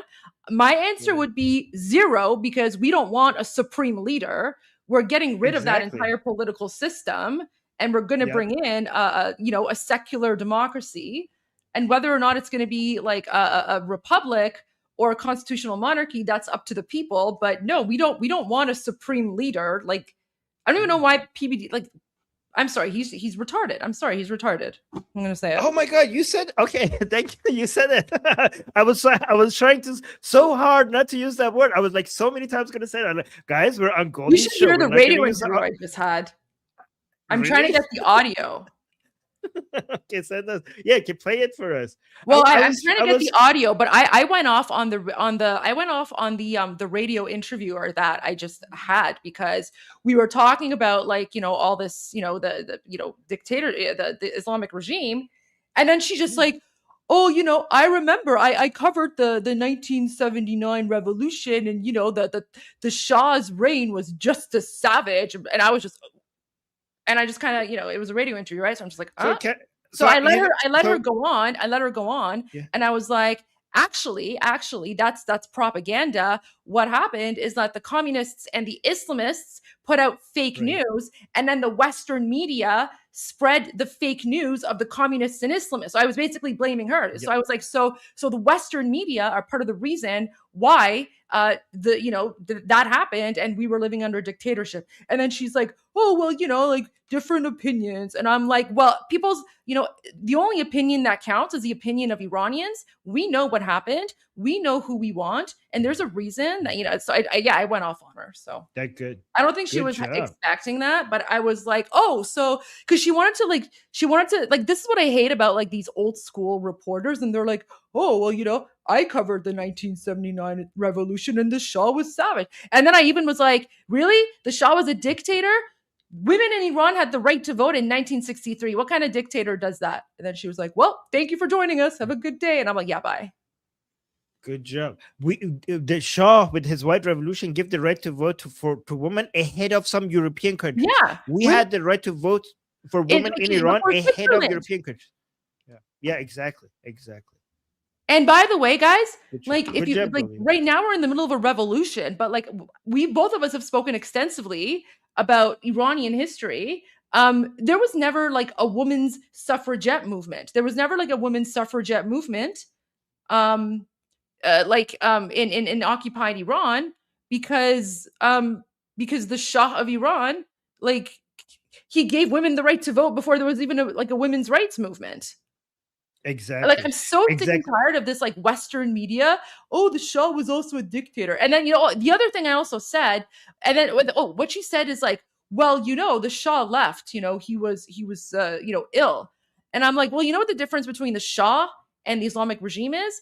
When the Shah left, it's because he didn't want to spill Iranian blood. In contrast, the Islamic dictatorship right now is spilling Iranian blood so they don't leave. That's the difference between the Shah and the Islamic dictatorship, and that's why we want our Shah back. That's what I said to her. Okay. We got a big super chat, but I don't know what this means. PBD probably sleeps on his stomach. What does that mean? Oh my gosh. Let's not. Okay. I get it. I get it. Wink, wink, not judge. Okay. Yeah. By the way, Goldie, to your point, quickly, I always try to okay, I'm not sure going to use that word, to make leftists angry by reminding them that the biggest two feminists in world history, and feminists, I'm talking about good type of feminism, first and second wave, not this third and fourth wave crap feminism. The biggest two feminists in world history were Reza Shah and Mohammad Reza Shah. They have liberated more women. They have brought more women equal rights than any two individuals in history, and they are responsible for the position of Iranian women. If you see how strong Iranian women are, and if you compare them to other women around the Middle East, we were not like that. We were not like this. During the Qajar dynasty, the position of Iranian women was, before the Pahlavis, was below what it is right now in Afghanistan. If you see Iranian women, if you see the culture that made somebody like Goldie or like her mother or other Iranian women in the streets of Iran coming and fighting, and fighting for their rights and not being able, not, I mean, they're living under Islamic theocracy, and still they have not submitted to Islam. The reason why Iranian women do not submit to Islam is because of the strength and the power the Pahlavis gave Iranian women. You know, I just find it absolutely incredible that we are literally in the middle of a historic revolution. We are fixing the mistake that the communists and the Islamists did. You know, they made, along with the help of, you know, the Democrats, right? We're fixing the mistake that was made 47 years ago by them. We've paid for this with blood, sweat, and tears, right? Iranians right now are in the fight of their life. The fight of their life in occupied Iran, fighting against these brutal, savage Muslims. And then this, like, I don't know, this geriatric old woman is like, well, wasn't the Shah a dictator? Really? That's what you want to go with? Like, I'm so tired of this. Was that a leftist? I guess so. I don't know. But she almost sounded proud. She almost sounded proud of the fact that, like, you know, she covered the 1979 revolution. I'm like, oh, so in my mind, so you're one of those people who's responsible for the pain and suffering of Iranians for the last 47 years because you covered it, but clearly you covered it wrong because you helped spread propaganda. So your hands are covered in blood as well. Goldie, look. Lindsey Graham just quote. Ooh, what did he write? Prince Reza Pahlavi. Wait, which quote is he putting? Oh, wait. Yeah. Oh, he has a new tweet. Okay. So wait, let's Reza make Pahlavi this big. How do I do this? Okay. There we go. Okay. Reza Pahlavi just posted, Senator Graham is right. President Trump is not Obama. What? You want to read it? Well, no. But I'm saying go down and see what he's responding to, because he's responding to something, right? Okay, so let's read that. Okay. Okay. This one is not responding. Oh, this one is responding to Newt. Well, it doesn't matter about. Okay, yes. So Newt says it's not enough to sympathize. You have to respond. Okay. Okay. Do you want to read Lindsey Graham? Should I read Lindsey Graham now? You read. Go ahead. Okay. Speaking, Gingrich nailed it yet again as the answer regarding the Iranian regime and their brutal oppression. Newt's analysis is 100% correct. It is not enough to say we stand with the people of Iran. The only right answer here is that we act decisively to protect protesters in the street, and that we are not Obama, proving to them we will not tolerate their slaughter without action. President Trump has been the first president to openly side with the people against the regime. That will be seen in history as the ultimate game changer. We've encouraged the protesters to continue to risk their lives. Therefore, we must act decisively. Oh my gosh. As Newt states, this is the best chance since 1979 to change the course of the Middle East. It is not about negotiating Iran's nuclear program with pathologically dishonest religious Nazi regime. It is not about merely standing with the people against the thugs who killed them. It is about acting decisively on their behalf. Make Iran great again. Iran great again. I love that. And then the prince quoted Lindsey Graham by saying, Senator Graham is right. President Trump is not Obama. His words of support for the protesters in Iran show that. Now is the time to act. The president is a man of action and a man of peace. Now he can act to bring about the greatest peace the world has ever seen by helping Iranians finally end this criminal regime. The regime is weak and on its back legs. The people are ready to topple it. They do not need boots on the ground. So important. All they need is exactly. All they need is the action. We've never asked for boots on the ground. We don't want boots on the ground, but we need support somehow. Exactly. I'm saying all they need is the action of the leader of the free world, negotiating with this criminal regime who is still threatening America, and the president will not bring peace. So negotiating will not bring peace. But immediate action to support these brave protesters will save thousands of lives and bring lasting peace to the region. That will be President Trump's legacy. So Amazing. yeah. Amazing. You know what, think Armin? Yeah, go ahead. I think this might be in response to what Trump said in the airplane. It could be. It could be. But yeah. I think this is a good time to go to our song. But do you want to, before we go there, do you want, because there's there's a final. Perfect. Yeah. Yeah, let's. Oh, I didn't realize. Yeah, because this is the important. Lindsey Graham quote posted Reza Pahlavi by saying the Crown Prince's statement about the folly of negotiating with the Iranian regime and the need to act on behalf of the Iranian people is beyond reasonable criticism and makes eminent sense. Oh, it's criticism. He's using it as criticism. Okay, it is imperative that we let the Iranian people know that under President Trump's leadership, when America says something, you cannot only take it to the bank, you can risk your life over it. President Trump has boldly sided with the oppressed people of Iran, like Ronald Reagan boldly called for the tearing down the Berlin Wall. We're on the cusp of the biggest change in the Middle East in 1,000 years. We must stay strong and follow through. Make Iran great again. Oh my God. We are living in a timeline where we have American politicians literally having conversations on X with like the king of Iran. Yes. Oh my God. Okay, I need some time to absorb this, and 2C is starting soon. So, wow. Okay, why don't we go to let's go to our song, our "Make Iran Great Again" song, and then we'll go to 2C TV after. Okay, I'm keeping an eye on 2C. Oh my God, I have to go like thanks Senator Graham. Oh, there we go.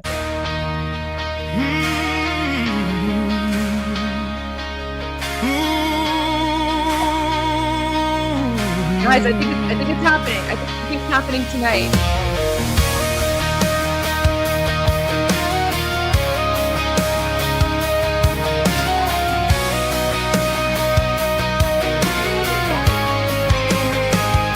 Streets are burning, voices rise, peaceful hands beneath the skies. Police in black, they draw the line.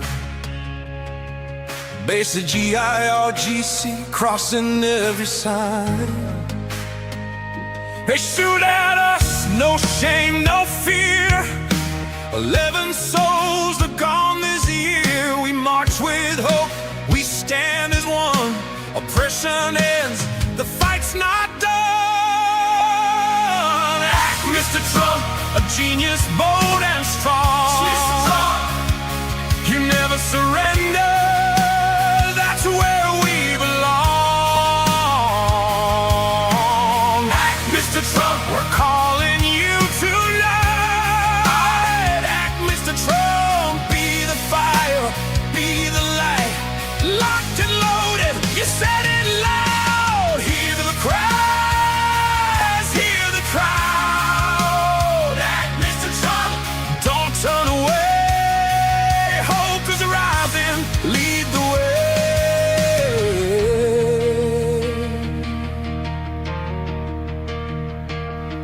way. We don't ask for war or change, just freedom breaking. They beat us down, they steal our breath.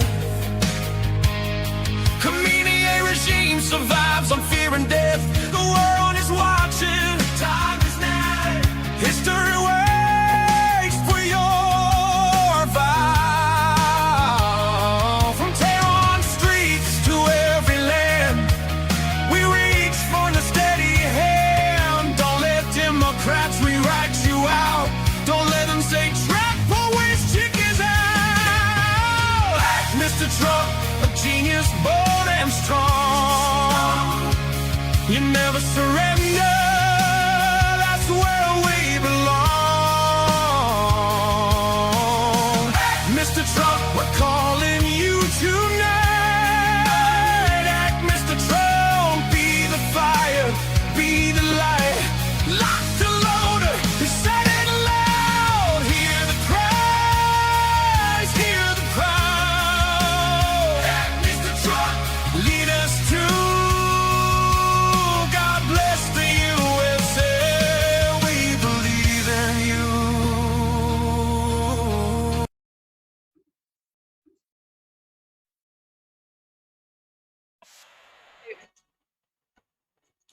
think 2C might be on. 2C might be on right now. Welcome to 2C TV. This is your global news channel. I'm Maya 2C, and we are now in day 16 of the anti-Islamic occupation uprising. The Iranians are once again out across the country in multiple cities. The Islamic Revolutionary Guard are, of course, continuing their crackdown, and the state of Israel are now on high alert. Hospitals across Israel have now been told to be fully prepared for a potential imminent attack by the IRGC on Israel, as we are waiting for President Trump tomorrow officially to have the final conversations about the military action against the Islamic Republic. But you might get surprised, of course. We've heard this before when they say, oh yeah, we're going to do something on Thursday, then it happens on Tuesday. But let's talk about what's going on in the country. Before we do that, we're going to go to Israel and figure out what is going on with the emergency situation. So Israeli hospitals have now been ordered to prepare for an immediate shift to emergency operations as a precaution amidst rising tensions with the Islamic Republic.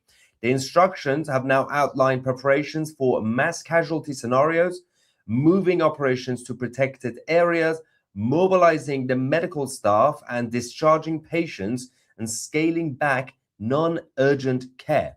Now, of course, Israel learned from the 12-day war that despite a strong defense system, if the Islamic Republic wants to use everything that they have on a small country of Israel, obviously the defense system will be overwhelmed, and obviously Israeli civilian areas will be hugely damaged because the Iranian regime don't hit the military sites, they hit the civilian areas. Now, earlier today, before we go to the videos that we are now receiving from across the country, as of course the uprising is carrying on, people have not left the streets despite the massacre, despite the propaganda, despite the internet being shut down and everything for about 96 hours. But earlier on, the Islamic Republic thought it would be a good idea to do yet another propaganda rally, and it backfired massively. So this is so funny. About 5% of the population in Iran are the Islamic occupiers, the IRGC. So they are the actual members of the IRGC, their families, their relatives, their supporters, right? 5%. But Iran is a huge country. So 5% of it is about 4 to 5 million people, right? Out of that, they can't even get 1 million people out. They mostly got the elderly pensioners who were responsible for the 1979 paramilitary coup. They came out, no energy. They were to be there as well. They get free food and everything else. They get bussed around from all across the country. Watch this.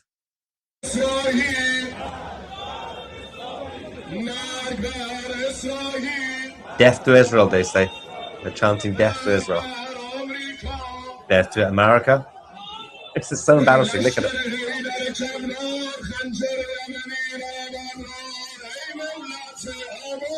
It's so miserable.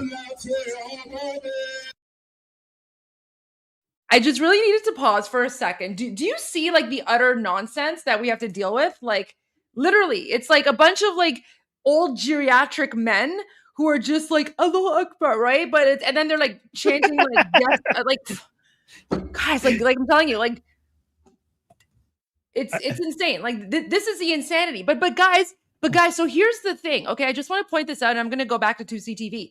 This is what the mainstream media is going to show you. Okay, so they're going to show you this, and then all of you guys are all going to think that we Iranians hate Americans, right? Do you see how the mainstream media constantly lies to you guys, right? They're basically showing people who are literally part of the Islamic regime. These are the people who like murder us. But then the mainstream media shows this, and then you guys think we're all a bunch of like Allahu Akbar jihadi savages, right? So I just want to point that out. Mainstream media is always lying to you guys. The funny thing about this is, as I said, they're supposed to have about 4 to 5 million people as part of the population. And this is what they get. They managed to bring out a few 100,000, right? And then that didn't go too well. So they thought they have to use old footage.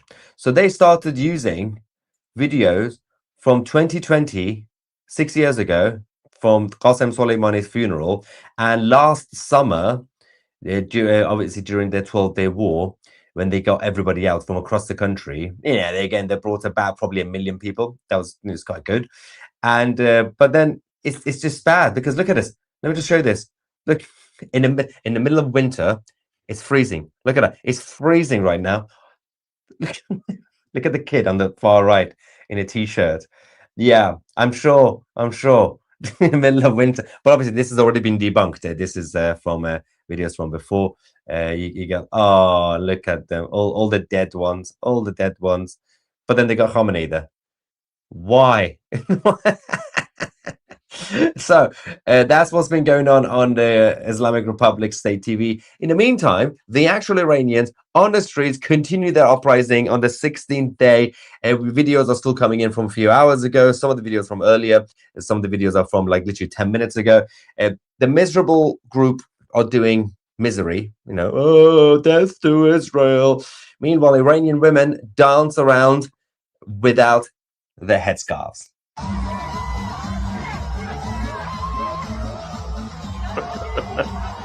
See the difference?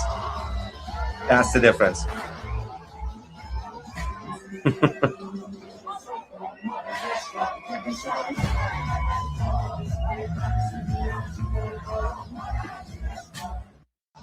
So yeah. Also, Oromia and many other areas have now risen up again. People are refusing to leave the streets. Let's go to the video we just received. Long live the king.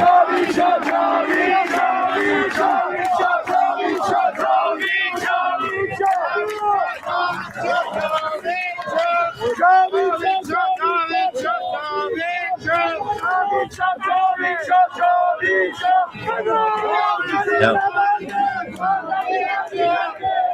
this is the final battle. Pahlavi is returning.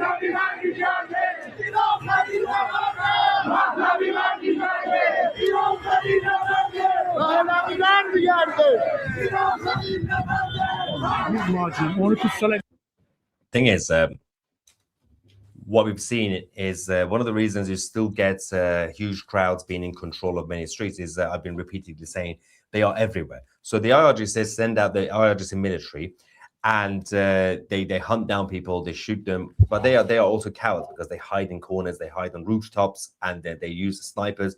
But they're all in certain areas that they basically have their personnel there, not the rest of the country. The rest of the country is under the control of the people.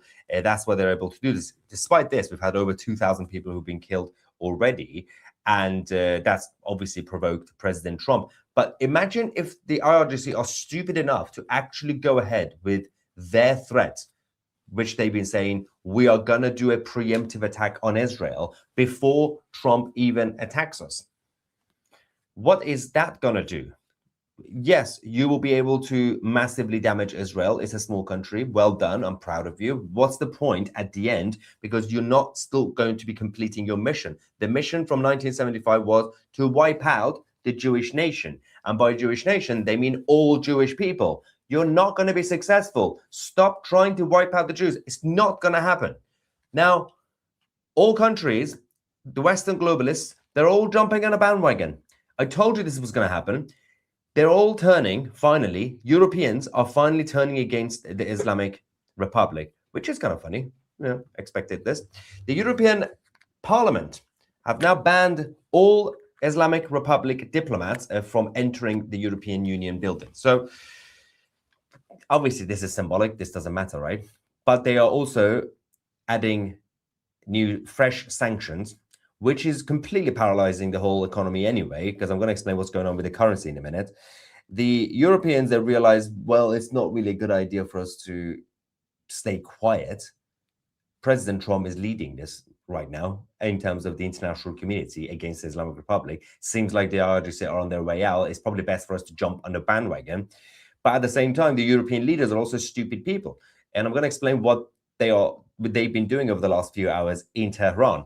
Because it's kind of funny. It's embarrassing, but it's also funny. Let's go to Sattar Khan in Tehran as the crowd bigger and bigger.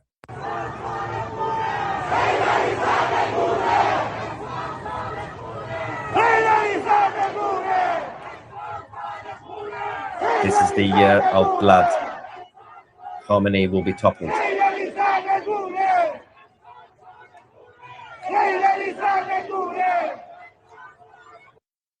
So Ivan says, I've seen more enthusiasm at the funeral. Yeah, even their own funerals have more enthusiasm than their pro-regime rallies. Who are these miserable grandpas? They're the ones who did the 79 coup against the Iranian people. The lady dancing to helicopter, helicopter, Javid Shah, yes. Big super chat here, thank you so much. Saying worked for and with true Iranian expats, both IBM and IEE fellows. Great guys, a new beginning for Iran. Say hallelujah, say amen, everything basically. Thank you so much from the state of New York. Now, let's go and talk about what is going on with the US. The Americans have now sent out a new message. The officials are now saying that the planning for military action against the Islamic Republic has now reached its advanced stage. For the US forces in the Middle East, they are now ready for any mission, including emergency mission, if needed.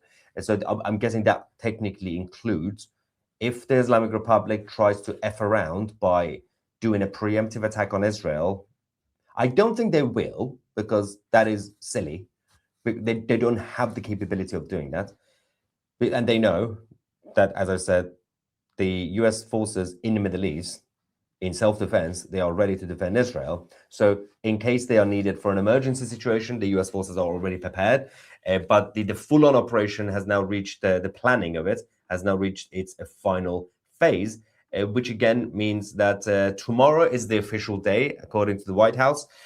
But you never know what could happen between now and then. It's still hardly, I think it's not unlikely for anything to happen tonight, but we'll keep an eye on that in general. In the capital, continue to increase.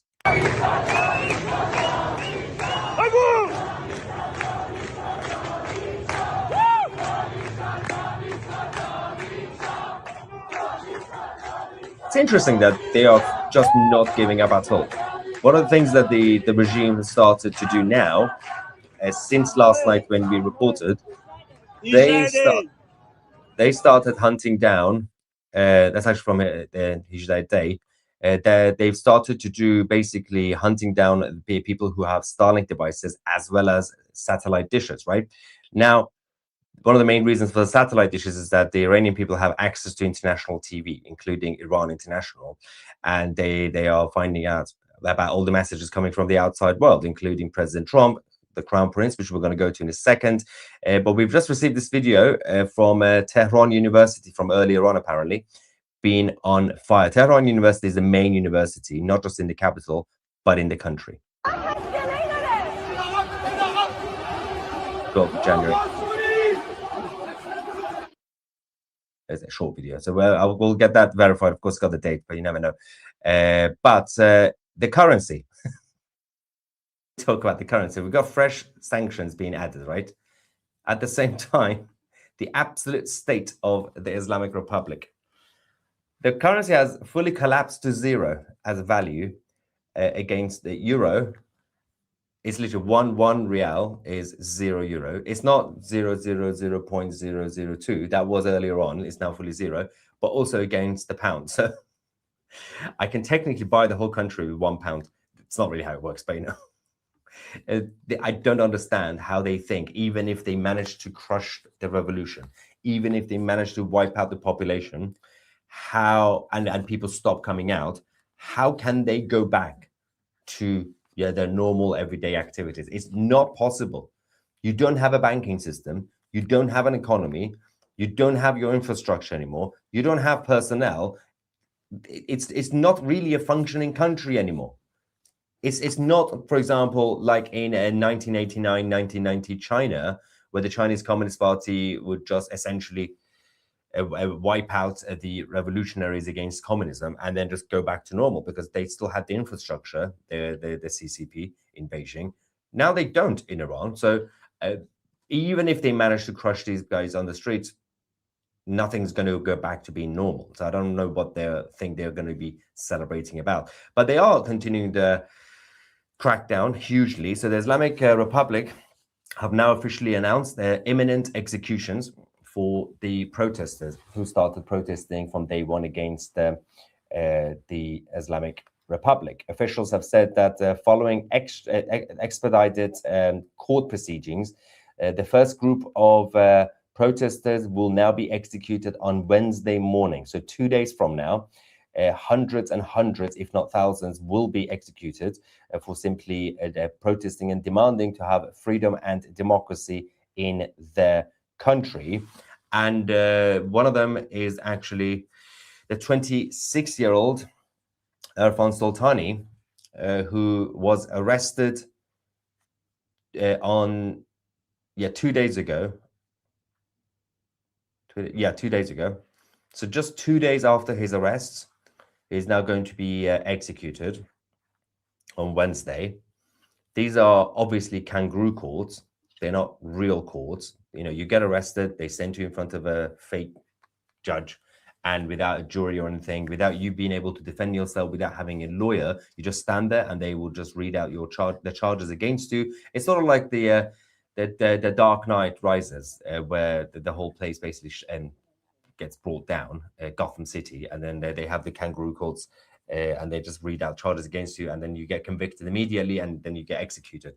So that's what they're doing. This 26-year-old guy is now at risk of being executed 2 days from now, and of course, hundreds and obviously thousands of others, unless something happens by then, unless obviously there is help that comes between now and Wednesday morning, which is still highly unlikely, because obviously the military operation and the assessment is still going to take time. Tomorrow is the key day for the decision by Pentagon and the White House. But these are the heroes and champions who are sacrificing their lives for freedom in Iran and the future generations. We have from Isfahan from tonight been on fire.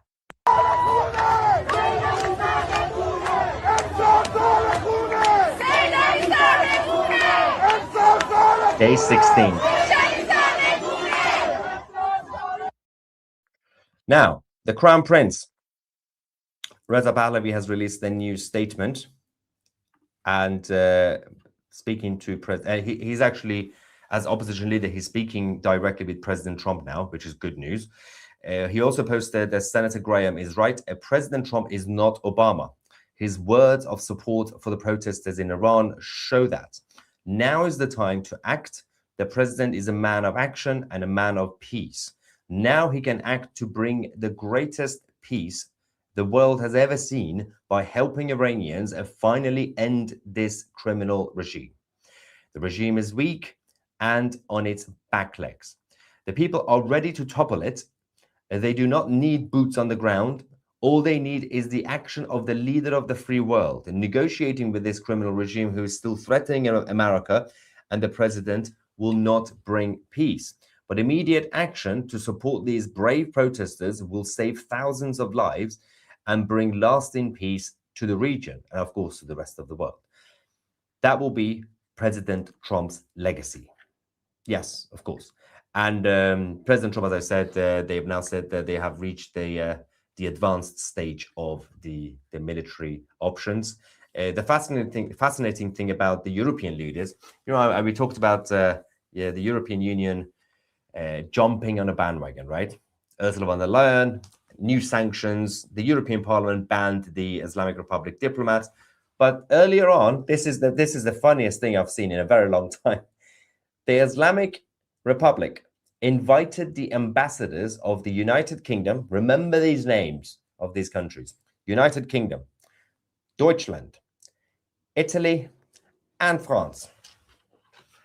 The top four: UK, Germany, Italy, and France, and several other countries, to come to a very interesting meeting, to come and watch. This is what they say: watch the videos of armed rioters backed by the Zionists and Americans killing innocent people. They have told the ambassadors to watch these footage and go back to tell your foreign ministries in your countries. So David Lammy in the UK, and of course the Germany, France, Italy and the others. So obviously it's not going to work for Italy because Giorgia Meloni is going to be like, this is just nonsense. We know that. And Germany as well. They're not going to take any of this. The tricky situation is countries like the UK and France who might actually believe this. So they basically fabricated these videos showing the riot footage. And they got the ambassadors sitting at the front.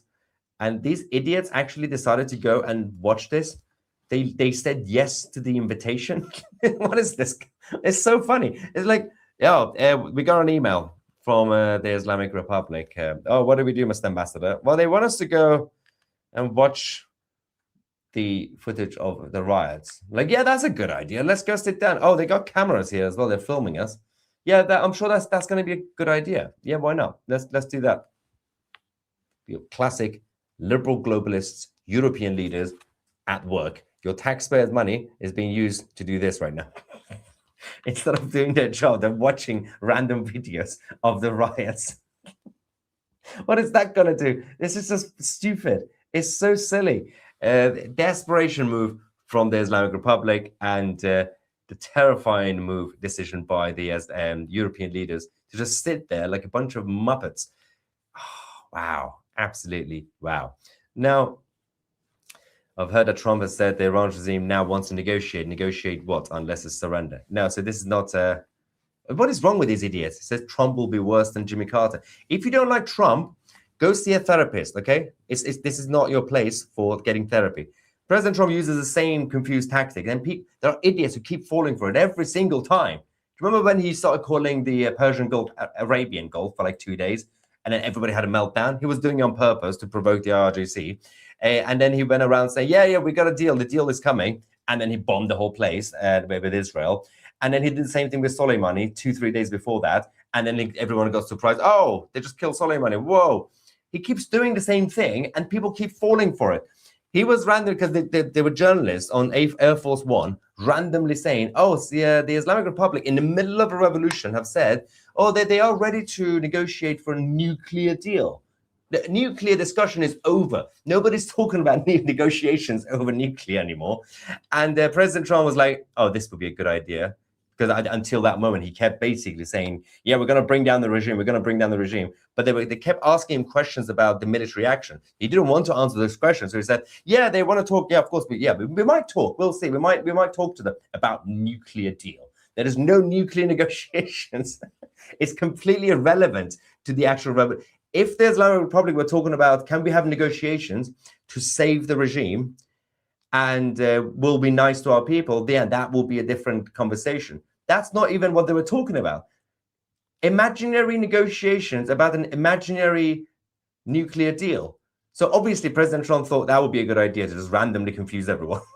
So it's like, yeah, we might talk to them. And again, people on our side, they were having meltdown. Oh no, Trump is betraying the people he's talking to. Like, calm down. It's just random words that come out to confuse the process while Pentagon and the US military are sorting out the options, and they still have to decide whether they want to do something or not. There's no guarantee that the US military will take action. There's still no guarantee. Obviously, all the indications point out that they will be doing something, but there's no guarantee, and the Americans don't owe anybody to do that. But of course, as the leader of the free world, it would be nice if he does it. But they could also send other type of support to Iran. It's a whole different thing. If the Trump administration were going to say, okay, let's negotiate to save the regime, yeah, that will be a betrayal. But saying it doesn't matter. Even if they say it, it doesn't matter. Actions over words. Always action over words. Idiots everywhere. Another sleepless night ahead, awaiting updates from U2C until mid-morning. Oh, no. Tomorrow is going to be crazy, guys. What's going to happen with the Iranian currency versus USD? That's also flatlined. There's no value right now to the Iranian rial. This can end this in 1 hour. Khamenei gets escorted to Israel courtesy of US military. If they just go and pick up Khamenei, that would be nice, but it's not going to be easy because he's in a bunker. It's not like Maduro, who was just saying, come and get me. I'm in my bedroom. What?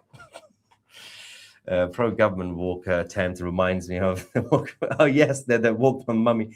They are all mummies. Yep, they're not even alive. It's weekend at Bernie's.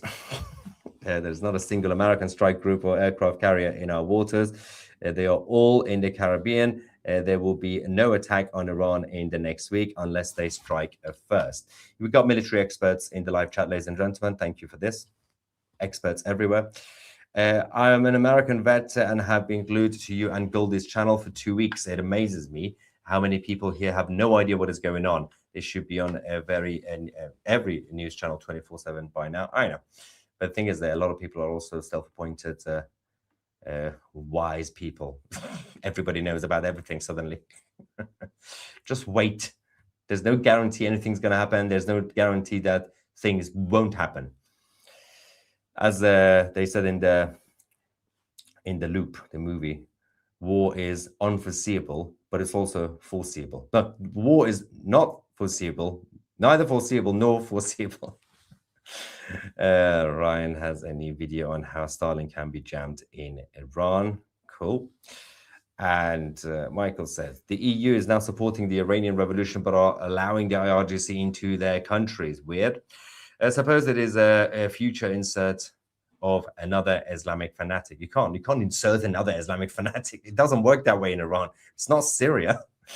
If they control the cities, they can control many things. They should find a way to turn the internet on again. Yeah, it's not really a button that you just find in a room. It's not that easy. You rock while showing their pumped biceps. Oh, it's a super sticker. You guys send super stickers when I put it on the screen. It comes not as a super sticker. It just comes as a comment. Confused me. Tusi voted Best Britain by Dan Wootton today. Oh, that's lovely. Thank you, Dan. Another super sticker. Thank you. And how can I support the Iranian people on the ground amidst the internet blackout? Where can I send my money? Don't send money anywhere. Any relief societies, international. No, do not give your money to any international entity. That is a terrible idea. The only thing that people can do from the outside is put pressure on your local politicians, representatives, to put pressure on your governments to kick the IRGC out of your country. That will be nice. Please pray for Iran. Thank you, Maya. Several drinks on me at your pub. Wow, yes. Free drinks. Wait, it's on you. It's fine. It's not free. You have to pay. Thank you, Ron. And Spicy Chin says, hi, Maya. I just heard that GPS is being jammed in Iran. Did you hear on 2CTV? Because we reported this on X. You're giving us our own news. Yes, GPS signals have been disrupted across Iran as well. Of course, they're planning to continue the jamming of Starlink, but there's also a lot of weird activities that is happening in the region. So, where is the... let me just double check the latest on this. As I say, it's going to be a long night, especially when it comes to the Israelis getting ready. We have received another video. It's literally just the shortest video I've ever seen in the history of videos.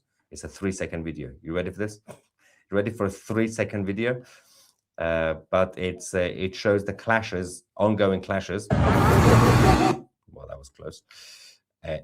In the country. Let's go to Iran, and we're dealing with. Is that from now? That's not from now. No, that's not from now. That's, well, you didn't even see this. What am I doing? It's this video. This is not from now. It's from before. Yeah, that's an IRGC guy on fire. That's not from now. That's from before. Why are people posting nonsense? It's crazy stuff. And but this has come out now. Another one. Yeah, we'll figure out the rest of them. But yeah, so the videos that you saw today, this is another one from where is this? Okay, let's go to the video from Tehran from earlier on. It's just come out now. A huge crowd have gathered. I am thirsty again. Extremely dehydrated. Can't even speak anymore.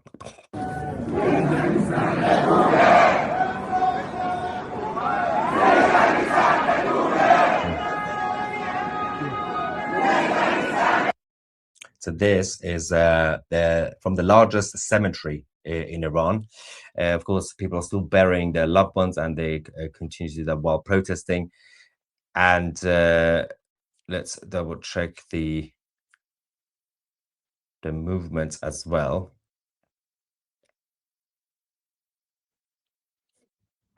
So Pete Hegseth is now with Elon Musk. The Secretary of War is with Elon Musk in Texas. The conversation is about how to reactivate the internet for the Iranians, and airstrikes by the US military, now they're saying, is on the table. So the White House secretary, obviously they haven't fully made a move yet. So let's just quickly go to the White House press secretary, Caroline, and then see what we are dealing with here. This is the latest reaction from the United States government, and all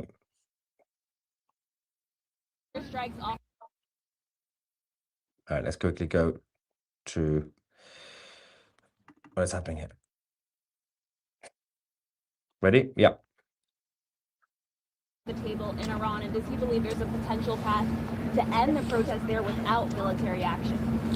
Well, I think one thing President Trump is very good at is always keeping all of his options on the table, and airstrikes would be one of the many, many options that are on the table for the commander-in-chief.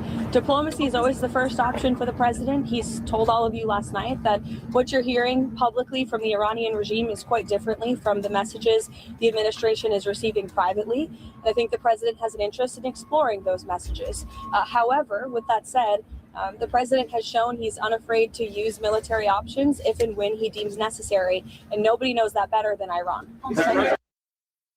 Yeah, so the airstrikes obviously are on the table. But I think anything, if there are going to be airstrikes specifically, they will have to be extremely precise with a clear objective. You can't just randomly bomb government buildings. That's just a weird thing to do. It won't really do much. You have to actually target specific leaders. And the rest of it, it has to be certain covert operations. Otherwise, it won't really do much in terms of finishing the job. But we'll find out, obviously, when they decide to do something. Where are we?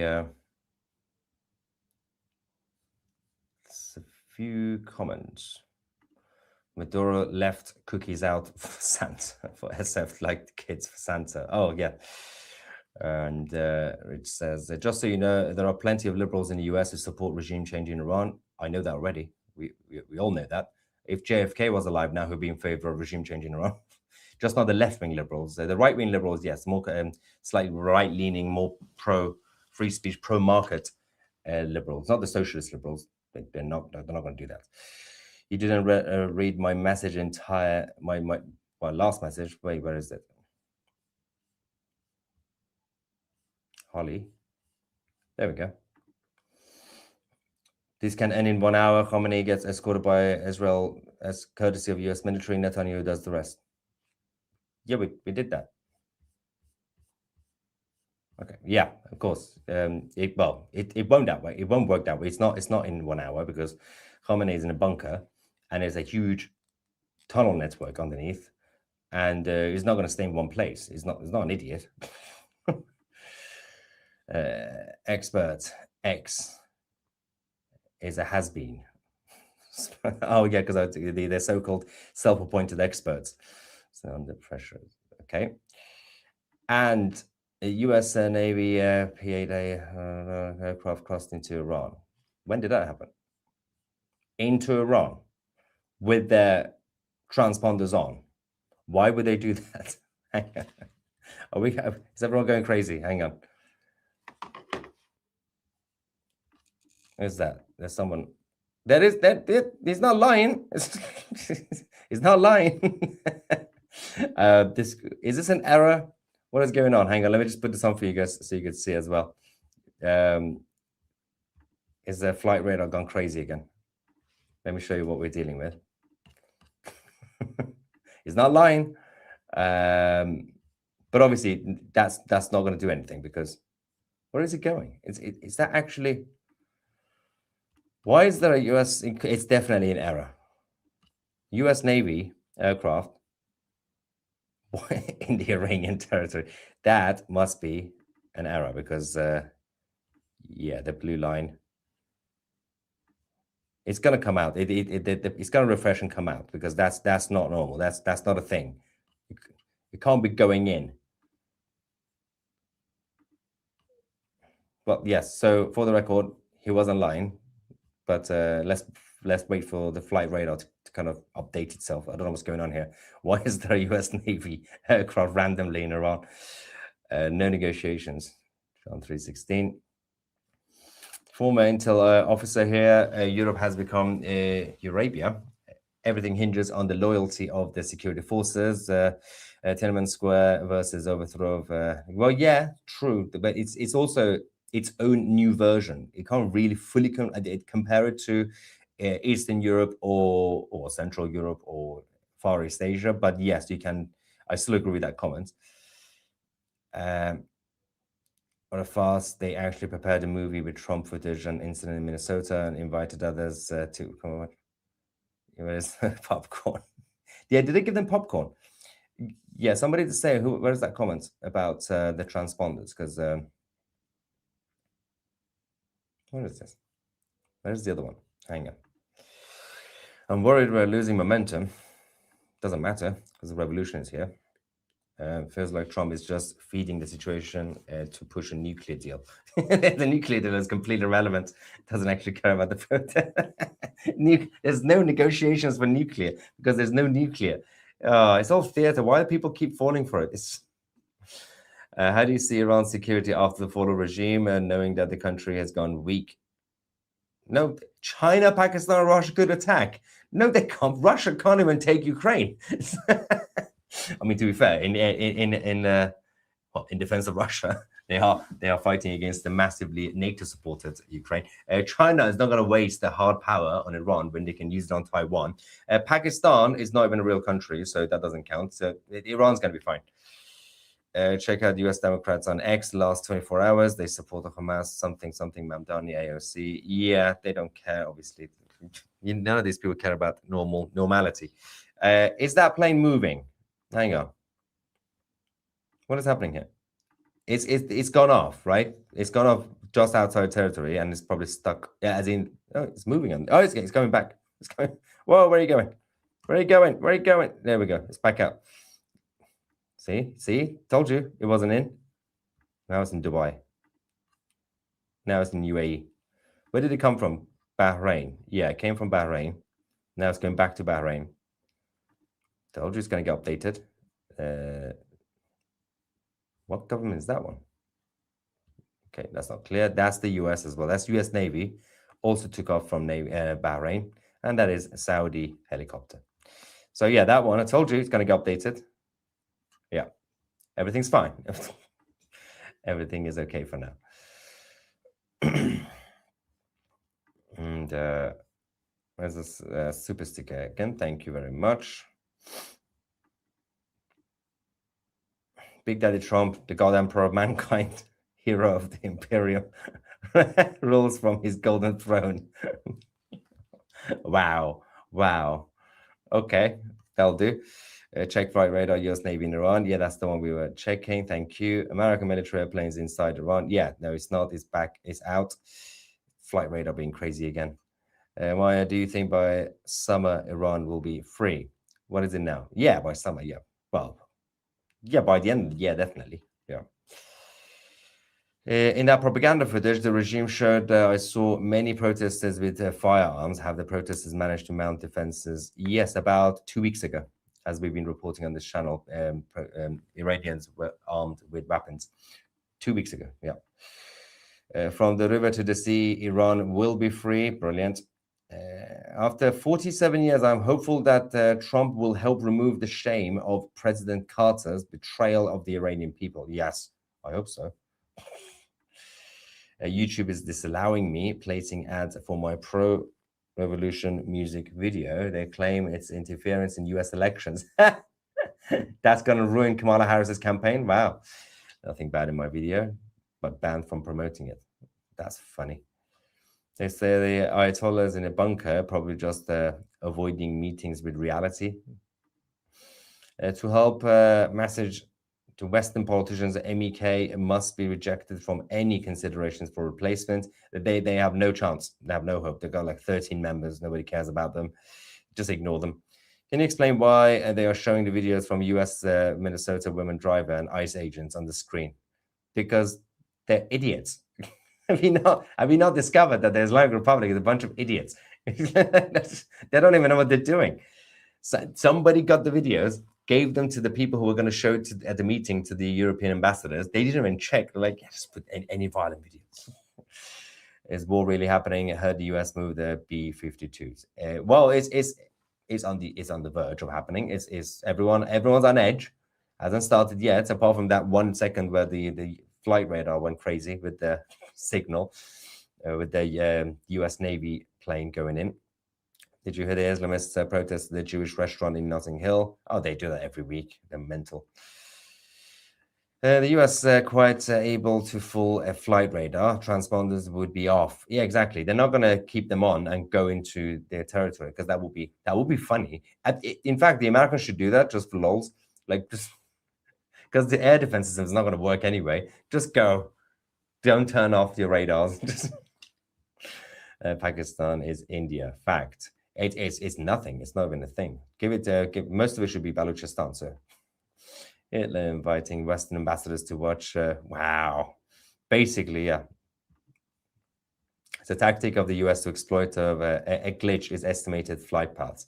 I've seen this the last few days in Venezuela. Yeah, that's a good point. Yeah. Yeah, actually, a few weeks ago, we had this whole drama during one of the live streams from Venezuela where I was like, don't worry, it's not actually in.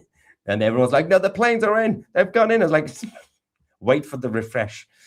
We live in a world where people want action now. Exactly. But this is in a video game or DoorDash. This must be done right, or innocent Iranians may suffer. Also, as an American, it's odd to say, but Javid Shah, you can't say long live the king. That's treason in America. Very much treason. But ironically, yes, you can't expect military actions happen instantly. That's just not how the real world works. But people think it's a video game. People think it's well, you promised me you're gonna do something. You should do something. That's not how the real world works. Not just in terms of the actual military assessment and equipment and your personnel. There's also geopolitics involved. You're going to have to assess everything from the Russian side, the Middle East itself, the Arab allies, the Chinese communists, the European weirdos. Everything is happening at the same time. And you're like, why can't we just go in and bomb them? That's not how reality works. And or the same with the Iranian people. Why can't they just finish the revolution? What do you think is happening right now? They can't just go and knock on a door. We are the people. We consider this revolution completed. That's not how it works. This might take months, or it might take 3 days. But it doesn't work that way. Even if the military gets involved right now, the ones who claim to have defected, it's still not going to be an instant change. The last one in 79 took over a year. Anyway, we'll take a break. I need dinner. I need food. I am dying. My water has run out. Thank you so much for watching. I'm Maya Tusi, and we are the media. Oh, that was fantastic. Guys, what do you think of the new emojis? Goldie's gang. New emojis just dropped. What do you think? Do you like them? Goldie, I have some really good videos you're going to love. Yeah? Okay. Yeah. Let's go to them. You know what? I did notice some people in the chat. They were asking me to play, Bepish, Bepish, Bepish. So maybe we'll play that song because I think people want Bepish, right? Can I show these two videos before you do that? Can I show all the videos after? Is that okay? Okay. Or unless they're urgent. Okay, but you know what? If they're breaking, all right, go ahead. If they're breaking, let's do it. Yeah. And then we'll go to Bepish. All right. So this is okay. This is the prince's orders being carried out by changing the flags. Okay. So this is the Islamic Republic's embassy in Australia, and the prince ordered Iranians to go change the flags of different embassies to the lion and sun flag. So let's switch to videos. I have one from Australia and one from Rome. So let's watch them. Change the flags.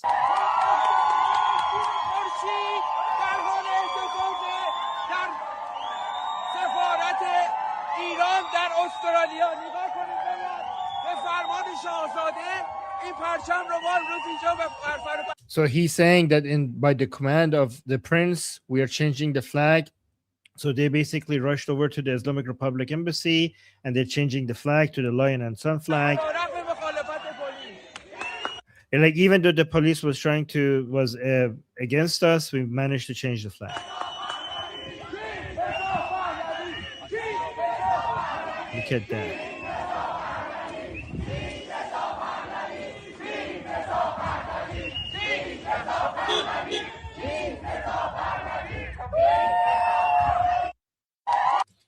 And then we have one from Rome. ایتالیا شهر روم سفارت ننگین جمهوری اسلامی. So she's saying this is Rome, Italy, and she gives the date, which is basically just a few hours ago. And he says that this is the cursed embassy of the Islamic Republic. Like in the orders of the Shah, the command of the Shah. We're basically installing the national flag of the national lion and sun flag. Rome.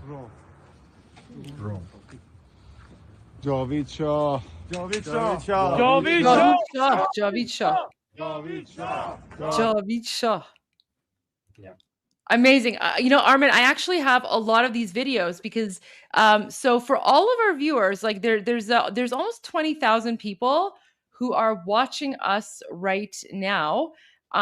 Just wanted to say that there are actually, guys, there are a lot of Iranians who are watching this channel right now.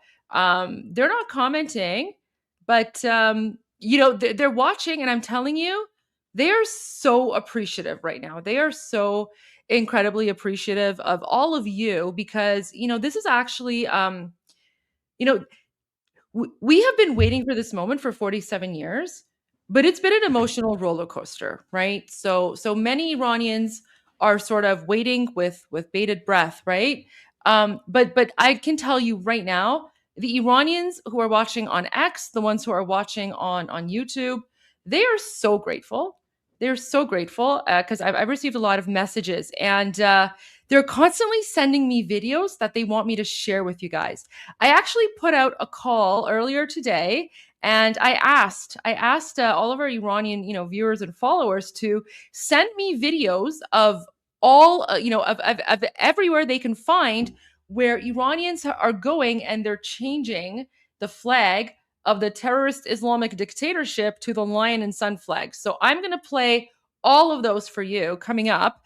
But I'm seeing a lot of requests for Bepish. It's absolutely, like, honestly, guys, I'm so glad that you like this song. Like this song is such a classic. And Armin, do you want to maybe explain once again for our viewers the story behind this song? Let me just add it and then I'll pause it. Okay. Do you want to just maybe explain who he is and what the context is behind this song? So Feridun Farrokhzad, he was after the Islamic Republic came into power and the Islamic Revolution, he was one of the people that was more than anyone else fighting to get Iran back to how it was. And he, more than other people, was outspoken. And he was an artist that many Iranian people knew and loved. He was a singer, many, and he was, a lot of people loved him. And we still love him. Yes, yeah, and he dedicated his final, years of his life to try to fight the Islamic Republic. Even though at that point in time, many Iranian people have just accepted that the Islamic Republic was in power. He was in a revolutionary, the revolutionary mood that we have right now to get Iran back. He was ahead of all of us. He was like that right at the very beginning when the Islamic Republic came into power. And he was killed for it, right? Because he was so loved, the Islamic Republic feared him, and they assassinated him in Germany. And the German government, because they didn't want to make the Islamic Republic angry, they covered up the assassination, right? So the German government actually worked, kind of covered up because they were afraid of the Islamic Republic's reaction. And he sang many songs encouraging the Iranian people. Oh, by the way, Goldie, I have another song of him that is very revolutionary. And it's about, does it have English subtitles though? Because if it doesn't have English no, subtitles, I will send it to you. Send it to you. I'll add the captions, and then you guys, we're breaking another Feridun Farrokhzad later today once I add the subtitles. So stay tuned, because if you like this one, you're gonna like the other one too. But yeah, do you want to give the story? Yes. So this song is the song that he sings as if we are in a revolutionary mode and mood, but I mean, at this time we kind of weren't, but he sang it because he believed so much that we will be. And he also believed that he's going to die. Like, he knew that the Islamic Republic is coming for him. And he even in one of his concerts, he opens up, says jacket, and it tells the people to come take me. Like, he knew that they're coming for him, and he said, come get me, kill me, shoot me, right? So he also said he gave this song to us.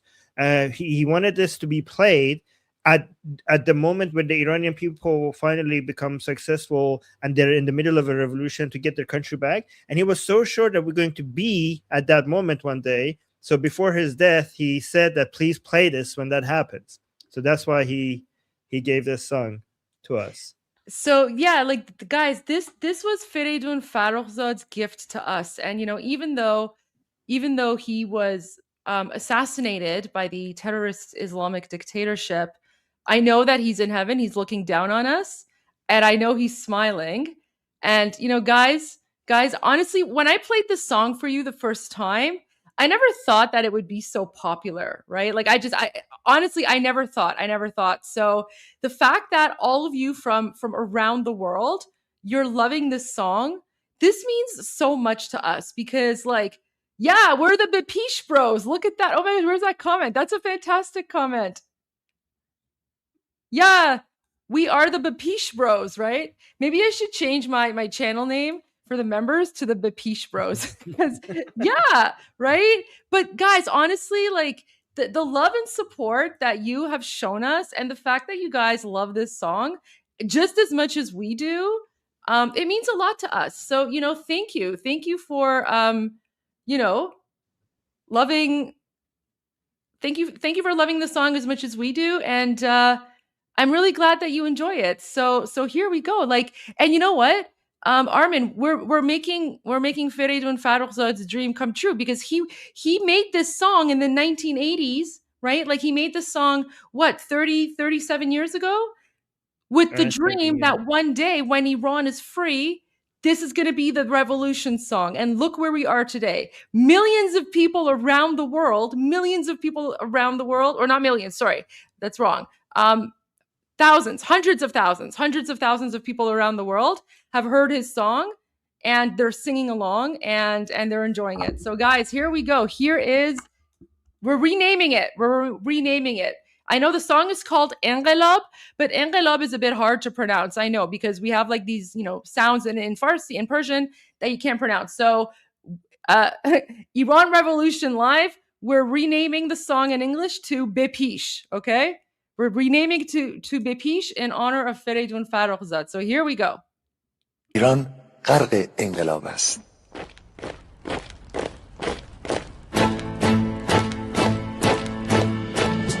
کشور ما، تاریخ ما، تفسیر گر فرا گرفته، گویی اهورا مستا دوباره در نور خود مرا گرفته. سرودی سر میدهم باز فارغ از رنج و تشویش. ایران غرق انقلاب است، به پیش به پیش به پیش. ایران غرق انقلاب است، به پیش به پیش به پیش. هن ای پدر، هن ای پسر، برخیز و با ما شو هنگام. درد آن تجربه تلخ ما را نکشیده در خواب. بگذار هر دم بغرند گرگ‌ها در لباس میش ایران غرق انقلاب است به پیش به پیش به پیش ایران غرق انقلاب است به پیش به پیش به پیش ای کارگر ای برزگر راحت قانون ادامه دارد در این زمان که پرتو یزدان از هر سو بر تو میبارد پس پیش به سوی آزادی از بحر خزر تا کیش ایران غرق انقلاب است به پیش به پیش به پیش ایران غرق انقلاب است به پیش به پیش به پیش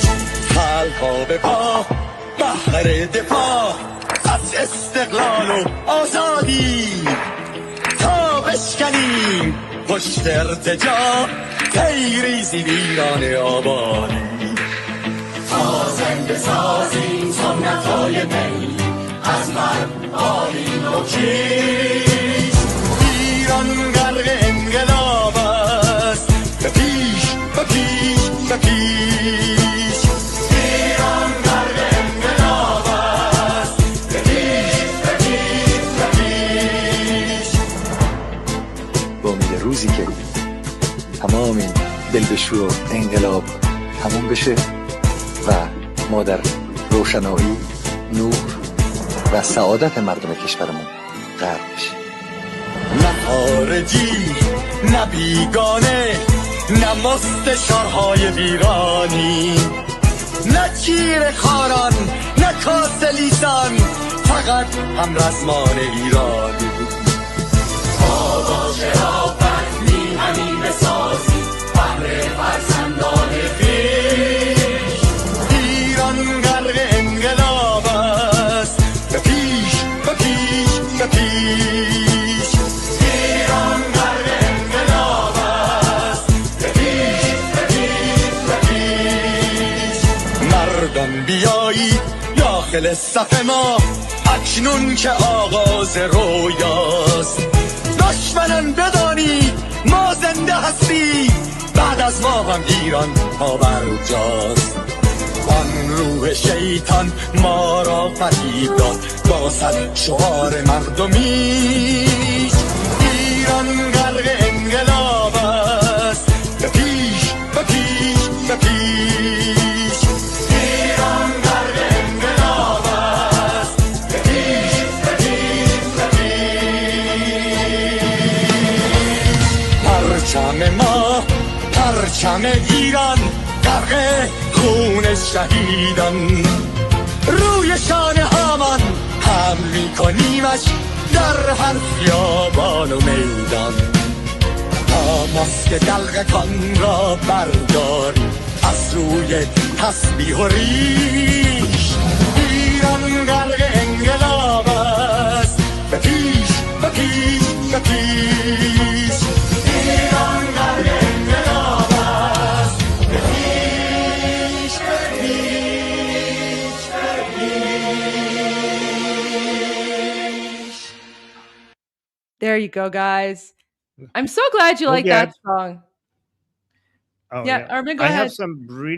have some really important updates. Let's go. Let's go. Okay.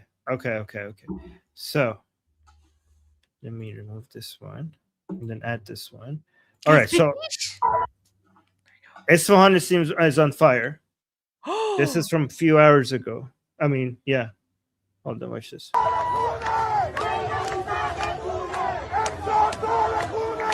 Oh my God.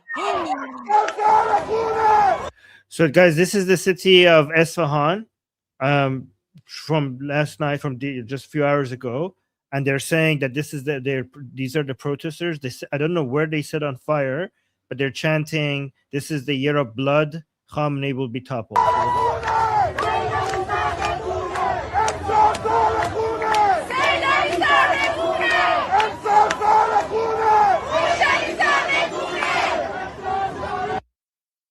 All right, so then I have another update.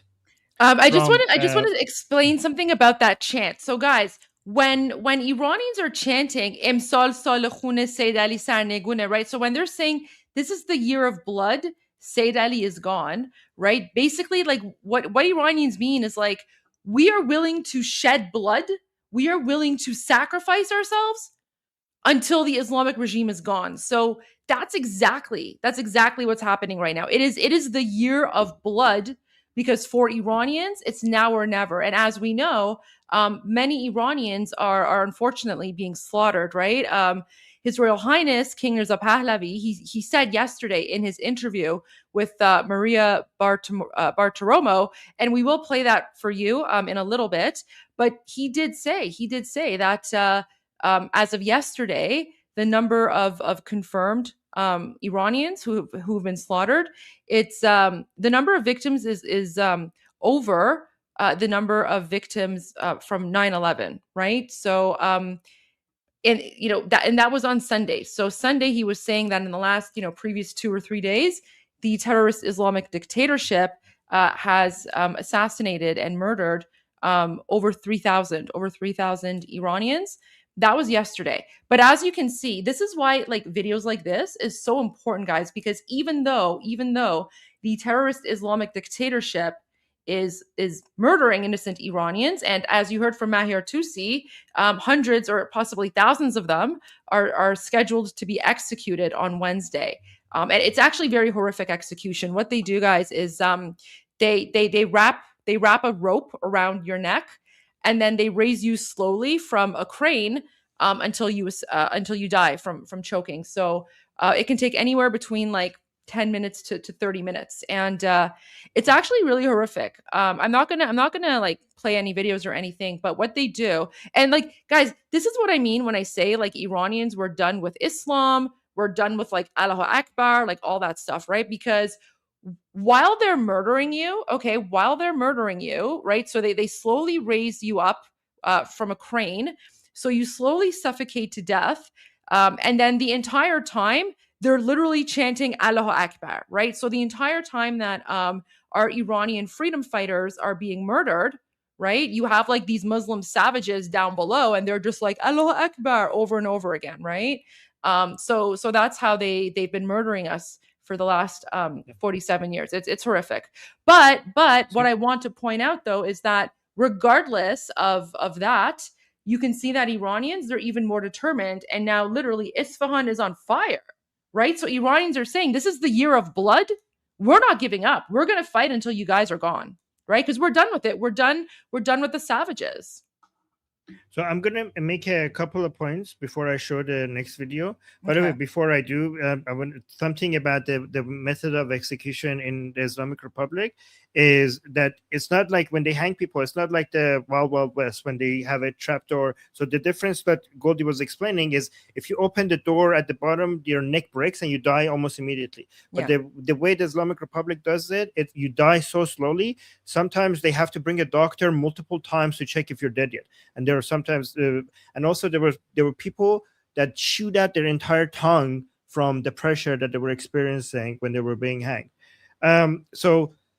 One update that I got from Preston Stewart is sorry, I have a quick comment here, guys. No. This is really important. So, guys, there's a lot of rumors and fake news. So, someone is asking. This is important. The protest in Iran is shrinking. It's not true. 100% fake news. The protests are in fact growing. This is from today. So that's part of the Islamic dictatorship's psyops, right? They've shut down the internet. They're making it more difficult for Iranians to share videos coming out. And now they're all over the internet and they're saying, oh, it's over. Like, the revolution is done. Guys, it is not done. I'm telling you, it's not done. So ignore the fake news. Ignore all of the Twitter trolls. The Islamic Republic, guys, the Islamic Republic has they literally have a ministry of cyber warfare. They spend over $1 billion on propaganda. So 100% fake news. They just basically what they want, this is their strategy, okay? They want to try to convince the world that, Iranians are done. And then, everyone like turns away. And then what they're going to do is they're going to like mass slaughter Iranians like they've done before. So we are here almost 24/7, but it's a lie. It's a lie. So If you hear look, guys, any news that you hear, if it's not coming from like Mahyar Tusi, or if it's not coming from our channel here, Iran Revolution Live, or, one of the official government accounts, whether it's, His Royal Highness King Reza Pahlavi, American politicians, or Israeli politicians, don't trust it. We're here to give you the breaking news. So no, the revolution is not dying. In fact, it's getting even bigger. Sorry, Armin. I wanted to add that because that was really important, because there's a lot of things going around. Yeah. So actually, what I was going to say next actually addresses that. So let me actually go through this couple of points. Yeah. So there's reports from inside Iran where the police are saying that there was a police officer that was saying that everybody that is under his order believes that this is the end. Right. So everybody in his police station that is working under him thinks that this is the end of the regime, which is a really good news, because if the police officers think that this is the end, they might actually hold back, okay? Because if they think that the regime is about to change. So that was another report that I heard from Murad Vaisi, is that he got information directly from inside Iran. One of the families of the people who went on to get the body of the person the person who died in the protest. Okay, so somebody died in the murdered. Somebody was murdered by the regime in the revolution, and their families were going to go there to pick up the body. And the people who were responsible for killing the protester told the family that you're not allowed to go in unless you buy us breakfast. It's messed up. So there was 5 of them. So the family that went to pick up the body had to buy breakfast for the people who killed their children in order to be able to go find his body. Also, one more thing before I show the video is that the Islamic Republic is mixing the bodies of the people from their side, right, with the people who are dying from protesters. They're mixing them together, and they're presenting them as if the protesters are killing average individuals and regime forces, to suggest that these are basically radical terrorists that are just killing everybody. So that's the strategy that the Islamic Republic is doing right now. But also, so with that context, let's go to the next video. So this is Behesh Zahra. Behesh Zahra is like what is it called? It's a cemetery. Cemetery, yes, it's a cemetery in Tehran. This is from earlier today, and you can see these are the people who are going to bury their loved ones from the revolution, and they're very defiant. So it's like, I mean, you hear some cries, but you also hear mostly shouts of anti-Khamenei chants while people are burying their loved ones. So watch this. Let's watch this. This is from earlier today.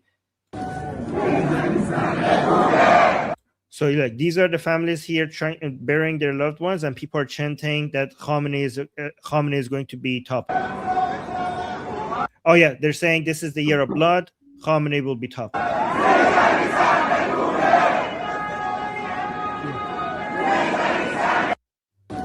You can see, like, it's very interesting, because you would think that everybody would just be crying and upset, but they're actually defiant and fighting back. So which goes to Goldie's point regarding being defiant in such a moment.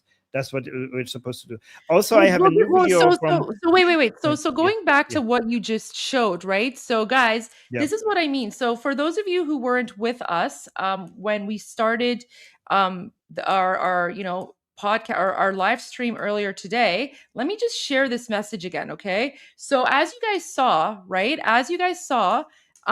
Those Iranians, right? They're at a funeral, right? Like they're there because the terrorist Islamic dictatorship is right now, they're slaughtering Iranians, right? They're murdering innocent, unarmed Iranians. But as you saw, instead of crying, right, they were chanting, "This is the year of blood. Sayyid Ali is going down." Sayyid Ali means Khamenei. That's the dictator, right? So that's why, like, this message, guys, is so important. Let me read it again, okay? So this is one of the messages we got from inside occupied Iran. So they're saying, "How are you? After 3 days, I could connect to the internet with very low speed.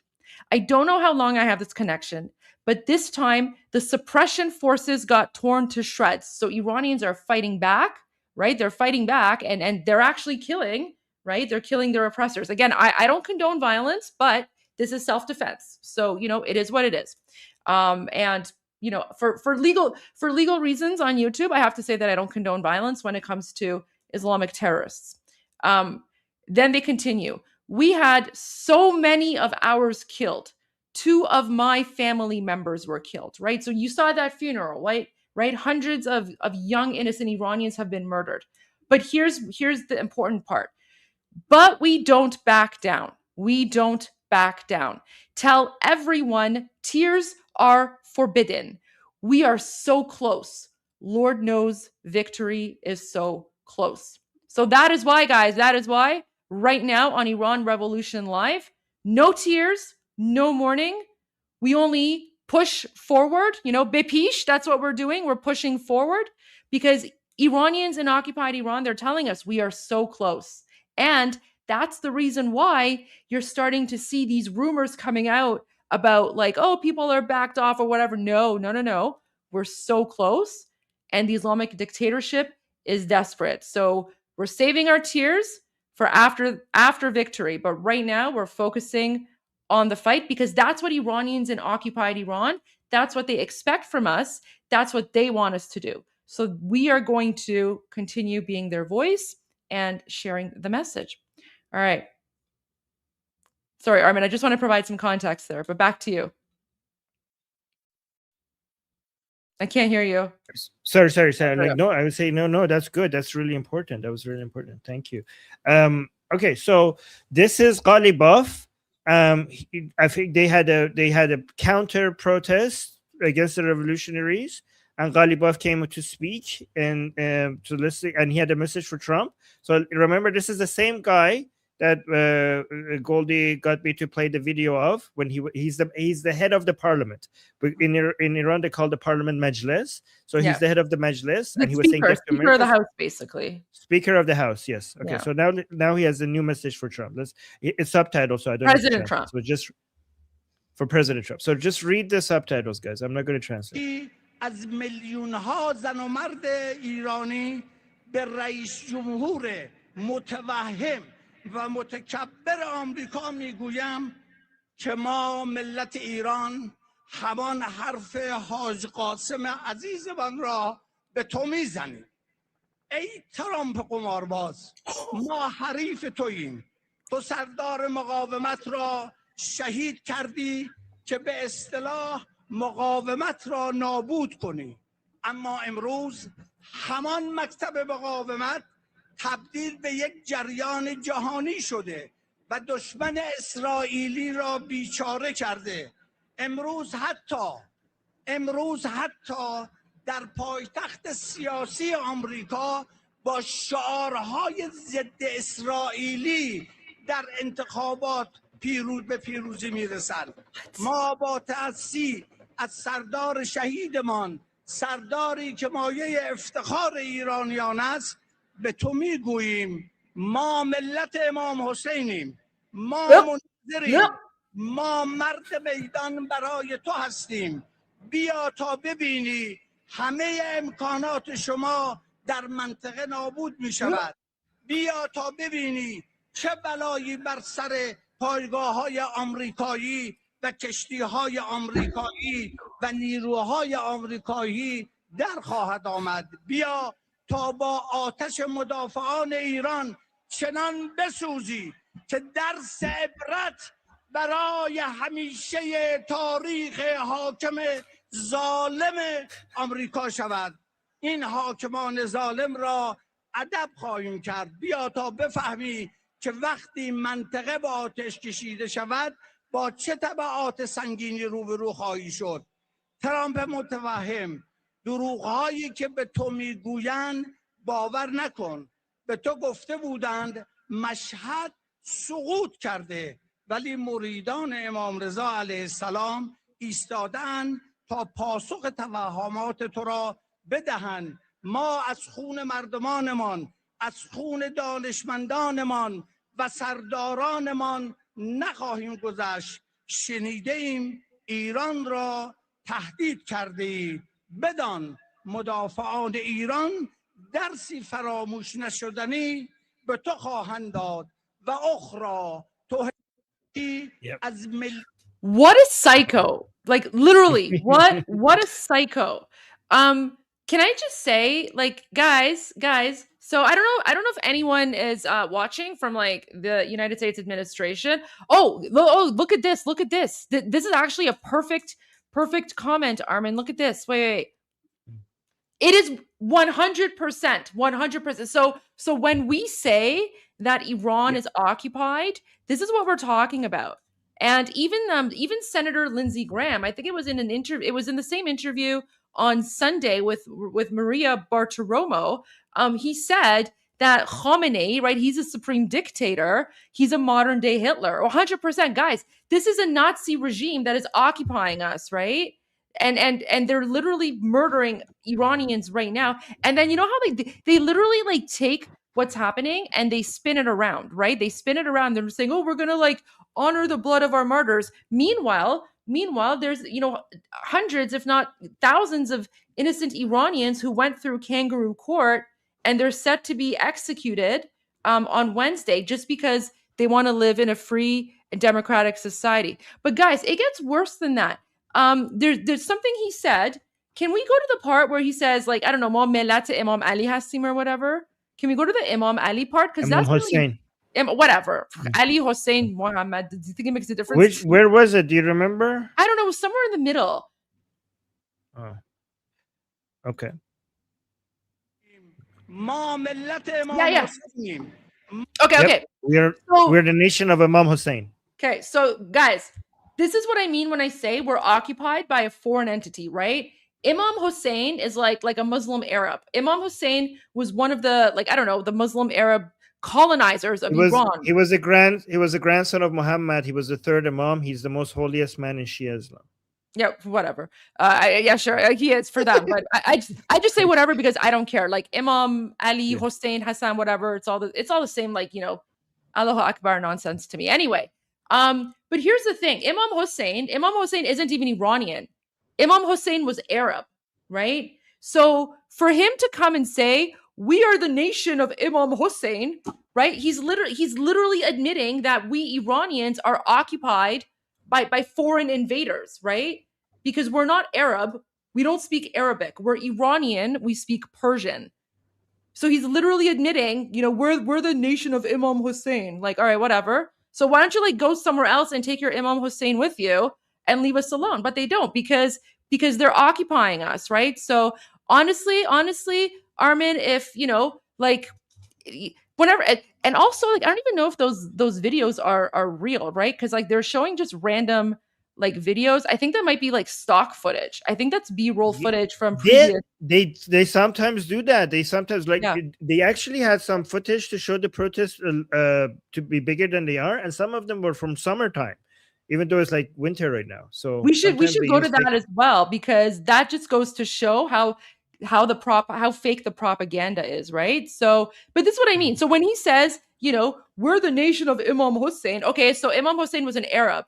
We're Iranian, completely different, right? So these people are foreign occupiers. And honestly, like I'm telling you right now, if there's anyone listening, the next time they do a gathering like this somewhere, if, you know, for some reason something was going to drop down and just like, you know, Allahu Akbar them out of existence so that they meet their 72 virgins, we wouldn't complain, because normal Iranians, we don't attend these gatherings, right? These gatherings are basically just for the Islamic regime and, you know, their supporters. So I'm just saying, if something like this was to happen, you know, later, tomorrow, whatever, if they were like, you know, somehow Allahu Akbar out of existence, Iranians would be pretty happy about that. Just saying, because as he just admitted, he's not Iranian, right? He's like the nation of Imam Hussein. Just saying. Yeah, they don't even believe in nations. They believe in ummah. So they actually compare ummatul Islami rather than a nation of Islam. They don't even, the concept of a nation state is actually anti-Islamic. But let me actually, I wanted to pause on this frame because he's basically threatening Trump while wagging his finger. And I just wanted to show you some other people who were doing the exact same thing, threatening Trump while wagging their finger. Okay, so here is one, Qasem Soleimani. He's dead. He was doing the same thing, and now he's dead. Here's Salami. He was doing the same thing, and now he's dead. Here is Bagheri. He was threatening Trump, but similar words, wagging his finger at Trump, and now he's dead. And here's Hajizadeh. He was also wagging his finger at Trump and threatening him, and now he's dead. So just wanted to show. Do you remember that? I need to find it on my phone, and then I'll send it. Do you remember the time when like those like, you know, Salami and the others, they were like in like the Situation Room, and then they were like, I don't know, it was like they were sending a ballistic missile or something to Israel, oh my gosh, that's so funny.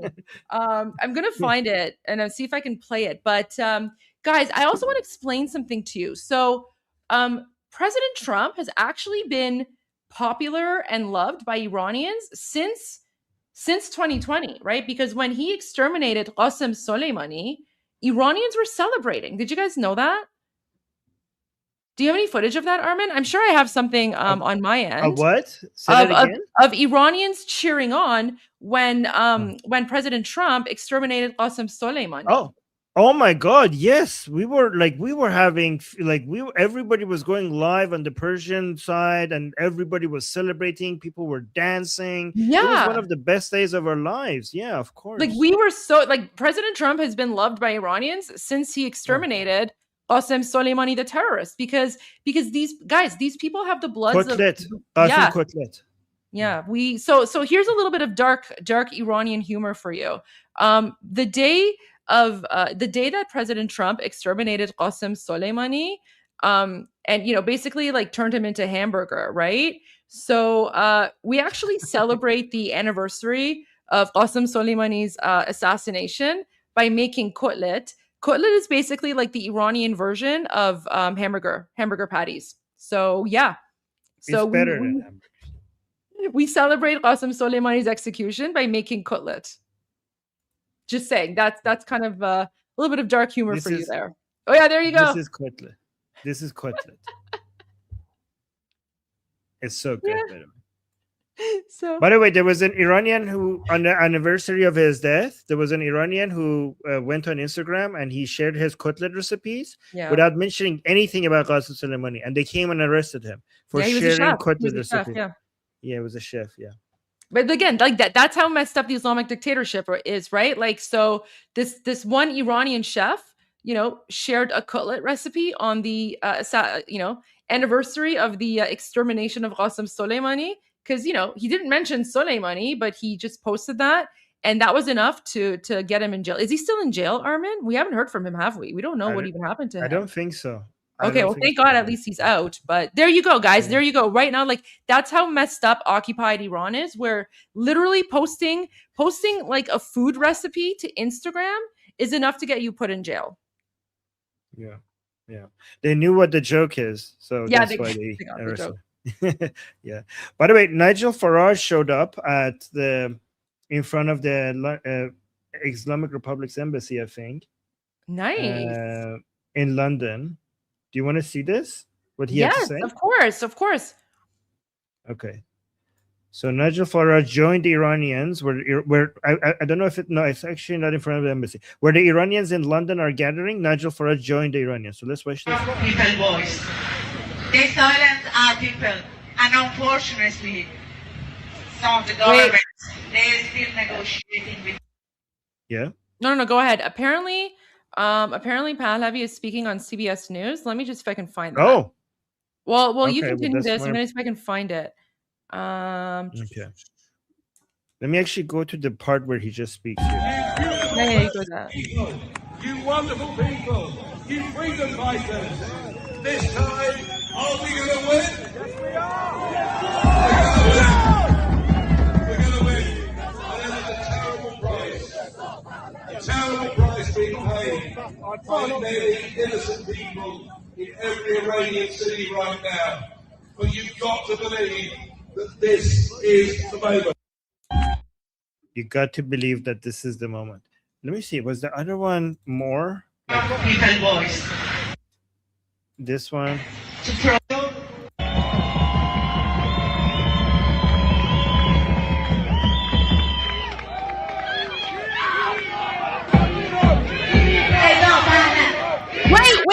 I found it. Let's go. Okay, I'm bringing it up. To their deaths? Do you bear some responsibility? As I said, this is a war, and war has casualties. In fact, in order to preserve and protect and minimize the death toll, minimize innocent victims yet again be killed by this regime, action is needed. The regime is going to try and brutalize its citizenry as it has always done. But we are in a fight for liberation. I didn't ask the people to come to the streets to fight against the regime because I wanted so. They asked me to step in to help them and to be their voice on the outside world, to do everything that we can so we make this uprising successful this time. And I think we have some serious leaders that understand what is necessary, that understand the ask of the Iranian people and are responding to that. I think President Trump is responding to the call that the Iranian people have. The Iranian people have heard his words. They are naming streets after him in Iran. There's a difference. They know he's no Barack Obama or Joe Biden. And that's why they do have a higher expectation. And we'll see what happens. And as you say, I think the president has a decision to make fairly soon. We're doing what we need to do regardless of whether help will come or not. I'm just stating that the best way to ensure that there will be less people killed in Iran is to intervene sooner so this regime finally collapses and puts an end to all the problems that we are facing. We are at war, and we have to make sure that we are victorious. There's no way back for us. We know that as Iranians. And Reza, are you communicating directly with President Trump or members of the Trump administration? Yes, we are. And what has been your message? I think the president said it best. He said, we'll see what happens. And I think part of the consideration is that they already know what we propose as an alternative, as a transition. Right now, the focus is on the immediate issue. I think the world is waiting to see in what way the Iranian people will see that they are not alone in this fight and that the regime that has dared a response will probably get an answer fairly soon. And that's important to embolden a nation. Look, any campaigns of liberation has occurred at the time that the world finally took the side of those people vis-a-vis oppressive regimes. That put an end to apartheid in South Africa. It put an end to the Soviet Union and liberated countries that were stuck behind the Iron Curtain. There's precedence in history. And I think Iran should not be the exception. In fact, the game changer for the whole region is Iran. And Iranians are fighting this fight not just to liberate themselves. They know that as a result of Iran's liberation, the whole world will breathe easier, that the stability that the whole world is looking for will finally achieve. Because unlike this regime that has always hated America and its allies, the Iranian people are supportive and want to be a friend of America and the rest of the world, of course. Reza, one thing we have talked about is what is different about this particular revolution or this uprising. And one thing is that now many of the protests are rallying behind you, chanting slogans with your name in it. And I know you have talked about wanting to lead a transition, but I want to ask you about that because here is what the Wall Street Journal wrote over the weekend. They said this: the 65-year-old Pahlavi's prominence is a departure from previous bouts of protest when the heir to the controversial dynasty was rarely referenced. His father, who ruled Iran from the 1940s, was widely despised in Iran for his autocratic rule, his political repression, and what critics saw as his subservience to the U.S. Few analysts think Pahlavi has a real path to the throne or leadership in Iran. His improved reputation in recent years says more about the mounting discontent with the Islamic Republic than it does about a genuine desire by Iranians for a return of the monarchy, analysts said. So I want to allow you to respond to that, Reza.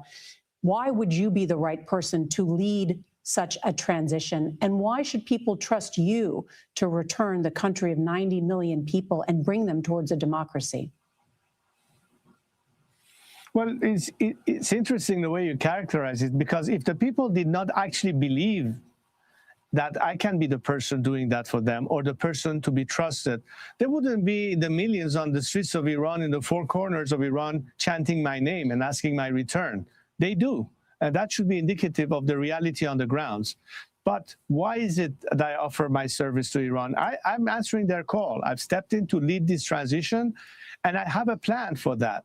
I have a whole host of people who are helping us, lawyers, jurists, economic experts. So we're not just talking about a regime that needs to go. We're also talking about what's the alternative. And in terms of the political alternative, it's a constitutional process. The interim government will be able to organize free elections so the people can send their representative in a constituent assembly to ultimately debate what ought to be and the final form that a future democratic secular system in Iran should take. I'm not here to advocate for a republic or a monarchy. I'm here to be the honest broker above the fray in complete neutrality, making sure, however, that we have a fully transparent democratic transition.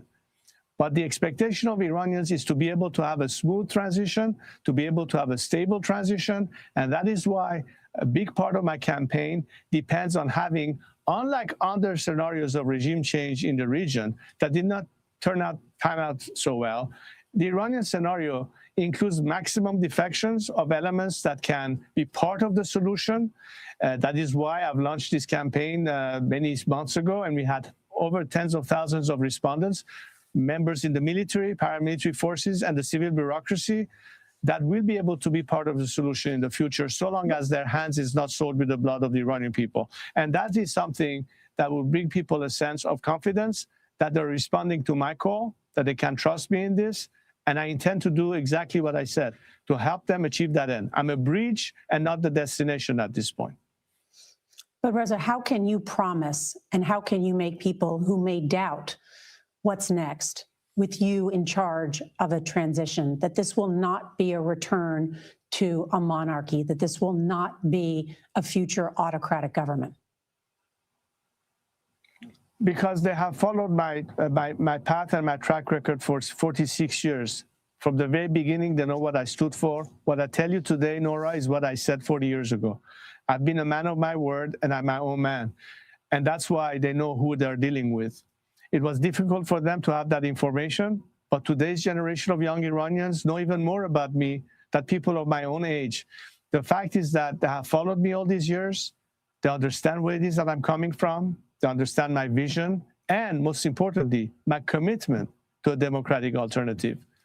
I lived my life, most of my life, Nora, in a democratic world. I've seen the importance of institutions.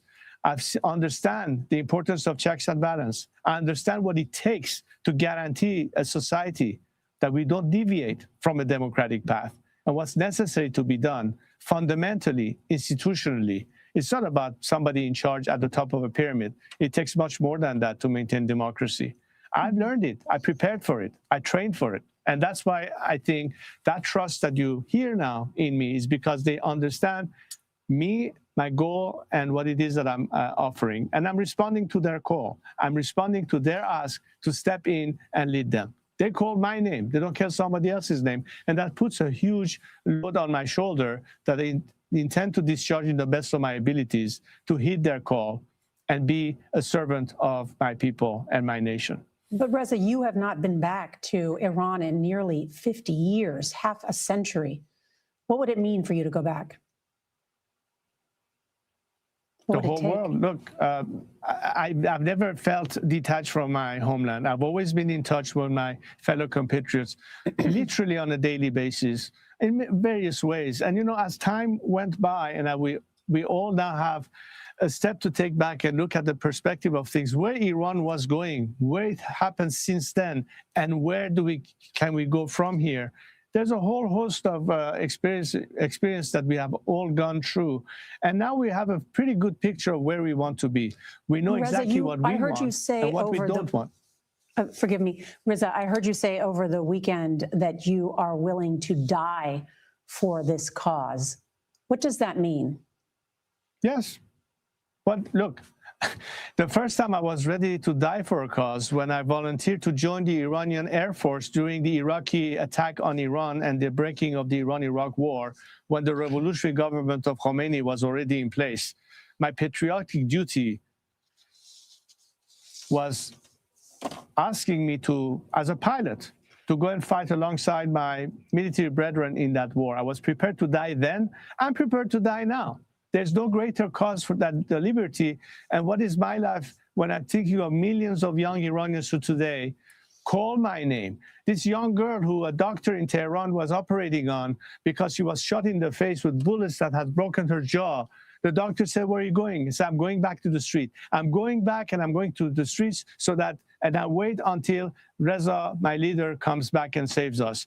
That's the degree of commitment they have. How could I not possibly be unprepared to die for them, to die for liberty, to die for saving our nation? I'm prepared to do that. I've trained for it all my life. I prepared for it all my life. And maybe this is a time that I can be there alongside them to fight the final battle. Reza, when I have talked to my sources in the region about what is happening in Iran, they point out that there has been this cycle that we talked about, starting with the Green Revolution in 2009, and every year. And what occurs is people rise up in Iran wanting change. And then there is this violent crackdown with hundreds, thousands killed, and then it fizzles out because there are not cracks in the regime. There is not a crack and fissure within the elite. What can you say today that makes this any different? There's no sign yet that there have been any cracks in the regime. Well, that's not accurate. There has been cracks in the regime. Defections are beginning to occur. In fact, as I said, there have been an outreach of elements that I've already said that are prepared to do that. There are significant levels of authority, both in the armed forces side as well as the civilians. They know that this regime is on the verge of collapse. They need to be ensured that they can really have a place in the transition, a place beyond this regime. And that's exactly the kind of dialogue we have with those elements. Khamenei, the first thing that happened during the 12-day war, he was hitting on the ground in a bunker. They are gearing up to escape from the country. They're loading up planes to take off and maybe end up in exiling themselves. That's how close it is. This is the when we get intel from inside the secret meetings within. We call it Beit Rahbari, which is the supreme leaders, the sort of inner circle of decision making.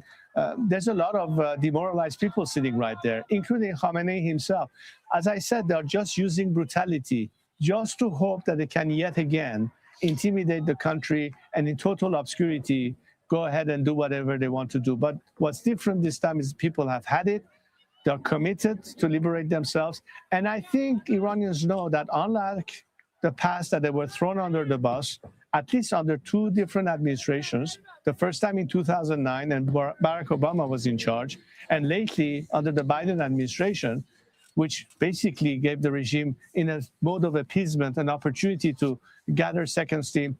It's not going to happen this time. It's too much at stake to let this regime survive. It's not just us knowing it. I think many serious leaders in the world know that. And that's the difference between what happened before and the way it can happen this time. And with you publicly calling for these protests and saying that you will be the leader of this transition, you have made yourself the face of this opposition in many ways. And I want to ask you, because Bobby Ghosh of Time magazine calls you a Pahlavi pretenders and says that you lack any meaningful organization with Iran. I want to allow you to respond to this. He wrote this, quote, "The Islamic Republic couldn't ask for a better foil than Pahlavi. His visibility allows the regime to portray protesters as tools of foreign powers and the discredited monarchy. Every photo op in Washington, every meeting with Israeli officials, every call for international intervention reinforces the regime's narrative and undermines the legitimacy of the protests." So again, what legitimacy do you have as the opposition and a potential leader of the transition? Well, again, I refer you to what the people are asking for on the streets. Whose name are they writing on the walls? Whose name are they chanting in the streets? I mean, I'm sure you have monitored the footages that came up in Iran in the last few weeks. Of course, the regime is going to try to build a narrative that would discredit me or attack me. In fact, they have committed agents to do exactly that, and for mainstream media to then again buy into that false narrative. But I refer you to the people on the streets in Iran in the four corners. They are very clear in what they're asking and identifying with who they want them to lead in the process. And yours truly's name is the only name that appears. I'm not saying this because I'm trying to cash in anything. I'm just telling you this is why I respond to their call. And I accept their ask for me to play my role in helping them in that process. That's the reality on the grounds. And I don't think that the regime in any kind of trickery or the apologists for the regime, and we know who they are, who have for long tried to lobby against Iranians who try to liberate their country and try to justify why this regime has to continue to be in place, won't be able to have a true case to offer. My case is made by the people in Iran themselves. And I'm just there to help them. And I know we will succeed despite the regime attempts to try to discredit me or the movement in whatever ambitions that they have in creating a false narrative of the reality.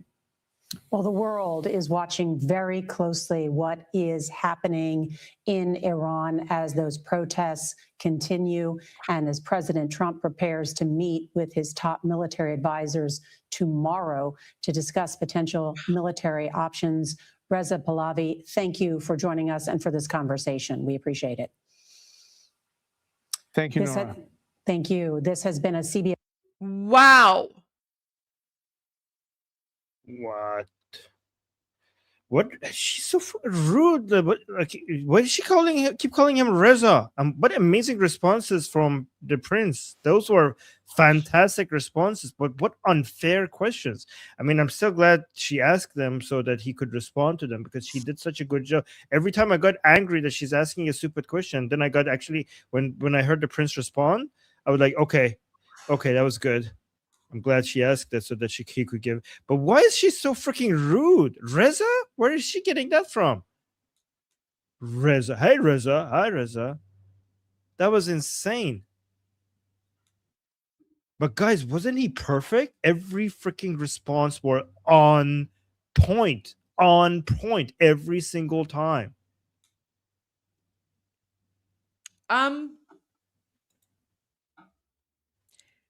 Do you see how much leftists and the media hate us? Like, we're literally in the middle of a revolution, right? All the videos are out there. And yet she's like pulling up these propaganda pieces from these people who are associated with the communists, right? So she's basically pulling up MEK talking points, right? Then she's like, where does your legitimacy come from? Like, are you kidding me? But guys, let me tell you something. What you just witnessed and experienced, okay? That's the same mainstream media that attacked our Shah, attacked his father, right? So his father, it was the same mainstream media using the Islamist and jihadi narrative that put out that fake propaganda that the Shah is a dictator, all that like garbage nonsense, which then led to the unfortunately the 1979 coup d'etat. And now they're, you know what, Armin, I think someone is pushing this the Shah was a dictator memo out, because now all the reporters are asking it. I was actually asked that same question in my radio interview. Someone was like, oh, well, what about his father? The Shah was a dictator. And I was like, that's bullshit. Like, that's nonsense, right? Complete and utter nonsense. The people have made their choice. We know who we want. We know why we want them. I'm sorry, but you know what? I have to say though, guys, this is why he's our leader, and this is why we trust him. Because did you see, so graceful and Goldie, just, I have to go, but to our group chat, I'll be back in 1 hour. Okay. Just putting the link to my group chat. If anybody wants to come talk to me there in the chat, I have to go. I'll be right back. Okay, sorry, Goldie. I didn't want Yeah, to no, interrupt you, but I have to go ahead. Okay. Go ahead to the group chat. Okay. Bye. So, jeez, guys. There you go. So this is how they smeared his father back in 1979, right? They put out these like lies and propaganda about him, and now they're trying to do the same thing to the Shah of Iran, right? But did you see like how gracefully he responded? And like you can even tell at some points, like the way he's just like looking at her, he's just like, really, like I have to deal with this nonsense again. Guys, the communist left, they are trying to take over the revolution because they're pushing out the same narrative now. Oh, the Shah was a dictator, right? But first of all, it's a complete and total lie. He was not a dictator. He was beloved, and you know we love him. But now they're trying to smear our leader, right? It's like, whose side are they on? Are they on the side of the Islamic regime? But this is why, look, guys, this is why we say that our king, yeah, you're right. He was literally perfect, right? And this is why we trust him. He's the only person who can take us from a brutal Islamic dictatorship to a functioning secular democratic society, right? There you go. Wow. That was whew. This is also one of the reasons why Armin and I decided to kind of do our own sort of, Iran Revolution live stream, because now that you guys are here and now that you have been with us and watching for a long time, you're seeing right here, right, how crazy it is. Now, and here's like the messed up part. You guys, obviously, you know what's going on because we've been talking about all this for a very long time. We've shown you the videos, we've shown you the footage, of everything. But think about all the people right now, all the Americans who just watched that interview and they have no idea of anything else that's going on. They're probably watching that interview going, yeah, okay, like he doesn't seem like a legit guy, right? Right? Because they have no clue about the truth. But as you can see, that was totally fake news. That, guys, literally Iranians in Iran are yelling King Reza Pahlavi. Like they're saying it in English. Let me show you a video. Like they're literally saying it in English because Iranians don't want the movement to be hijacked, right? Oh my gosh. I think I need to go for a break to like calm down because oof. Oh, look at that. That's a royal family. Guys, this is our beloved Shah. So this is actually this is the last family photo that the Pahlavi family took before the Shah passed away from cancer. Oh wait, someone said stop showing what did they say? They said stop showing the Iran protests. It's Islamophobic. Guys, we are just getting warmed up. You think that's Islamophobic? Here, let me share some videos with you. Wait, where is it? There's one where they're literally chanting King Reza Pahlavi. Okay, guys, listen to this. So when our leader, the king of Iran, some people call him crown prince, I prefer to call him, the Shah, but to each their own. We're not gonna complain. But guys, look at this. So wait, how do I do this? All right, that's good enough. So when I say like not me actually. So when he says, right, that people across the country are calling for him, right? Like we're not exaggerating. Like the proof is right there, but these people are just choosing to ignore. Look at this, guys. Look at this, okay?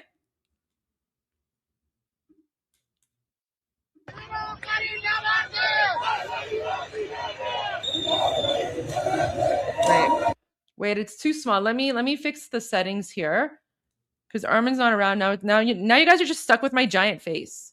All right, there we go. That's better. Okay, let's go to the beginning. I think you should be able to like read the captions now. But okay, so when that like ignorant guy, and you know what's really frustrating about all of this as well? What's really frustrating is that this isn't regular politics, right? It's not like it's not like like some government policy. We're literally talking about regime change. We're literally talking about people's lives are on the line, right? So it's literally a matter of life or death. Iranians in occupied Iran are fighting for their lives. They've said who they want, and yet you have these like ignorant people in mainstream media, and look how they're like going after him. I'll go for a break in a bit. I just want to play this, and I'll go for like a 15-minute break, and I'll be back.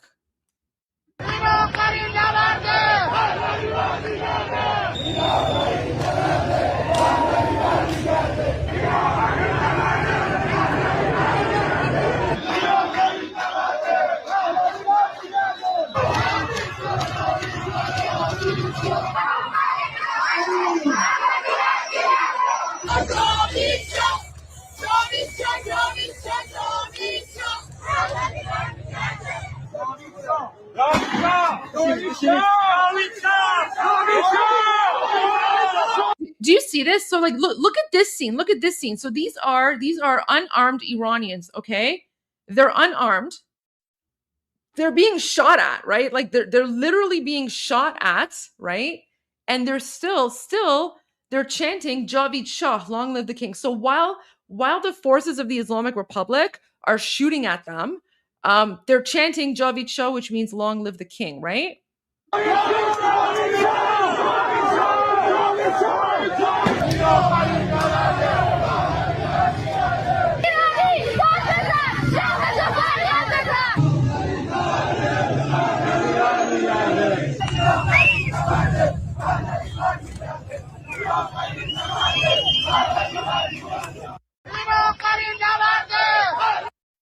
Right? Mainstream media doesn't show this. They don't show this. And by the way, the mainstream media, they sided well, not all of them, but the communists and the leftists, they sided with the jihadis. They sided with the jihadis, and they're partially responsible for turning our country into a 7th century Islamic hellhole. Oh, guys, by the way, I have some crazy news for you. Do you want to know something?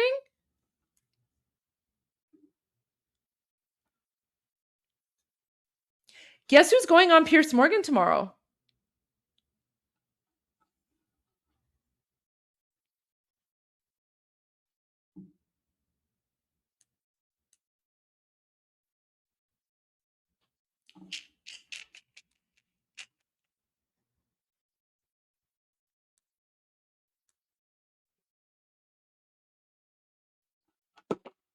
You have no idea who is like, but you know who else is going to be on Piers Morgan?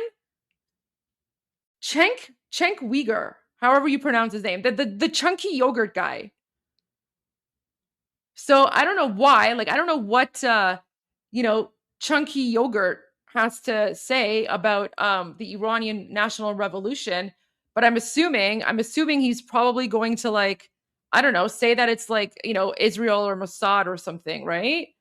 So now I have to go on Piers Morgan and deal with like chunky yogurt. That's going to be fun.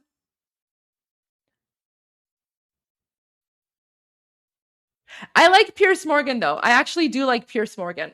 So I'm actually looking forward to that. I'm actually really looking forward to going on and calling out chunky yogurt. So, because this is the thing. Like what's happening in Iran? It's the Iranian national revolution.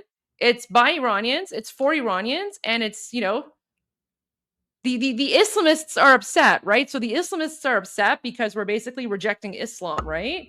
No, you know what? Piers was fantastic. I've been on Piers Morgan before when I was speaking out. So guys, I was on Piers Morgan before when I was speaking out against the Nigerian genocide.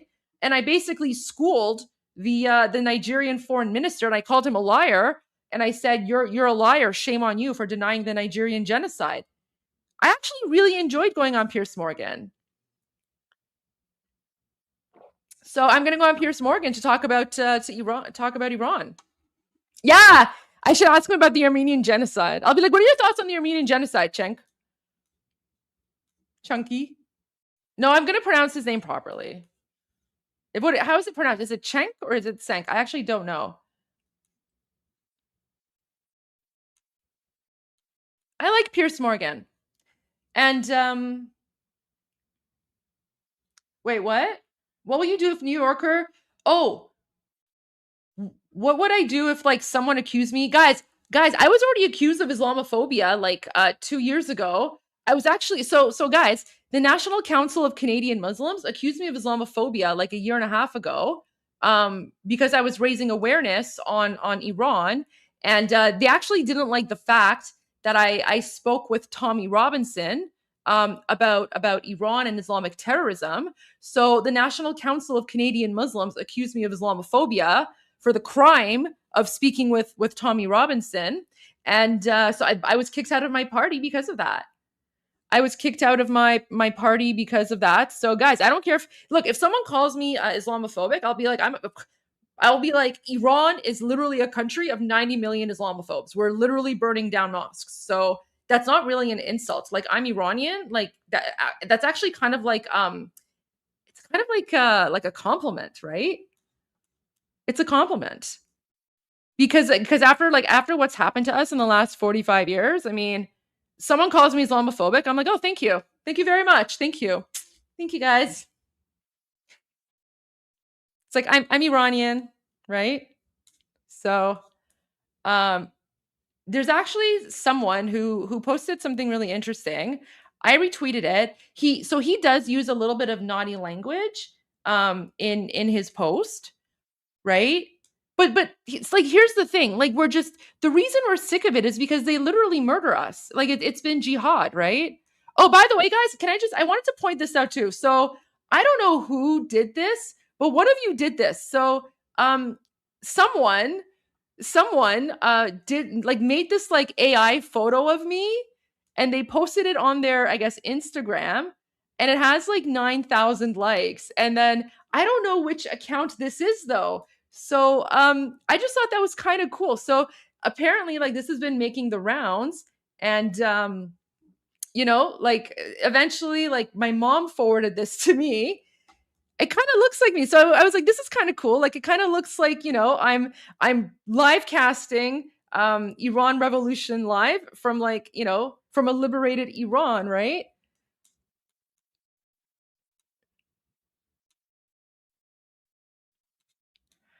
So I don't know. I thought that was kind of cool. So I don't know who did this. I'm trying to find out the account, but yeah, that was kind of interesting. So kind of gone. I didn't realize I was that popular. So I thought that was kind of cool. But yeah, very, very soon, very soon. We're not there yet, but very soon. Although, guys, I'm just gonna say there's a couple things I'm missing in that photo. I'm missing my American flag, and I'm also missing my bubbly, right? I'm missing my bubbly because usually in the evenings, I have my bubbly. But I don't, I miss it. But other than that, it's kind of cool. So I don't know. I don't know which one of you did this, but if you did it, let me know. Let me know. Yeah, armpit heart. That's funny too. Okay.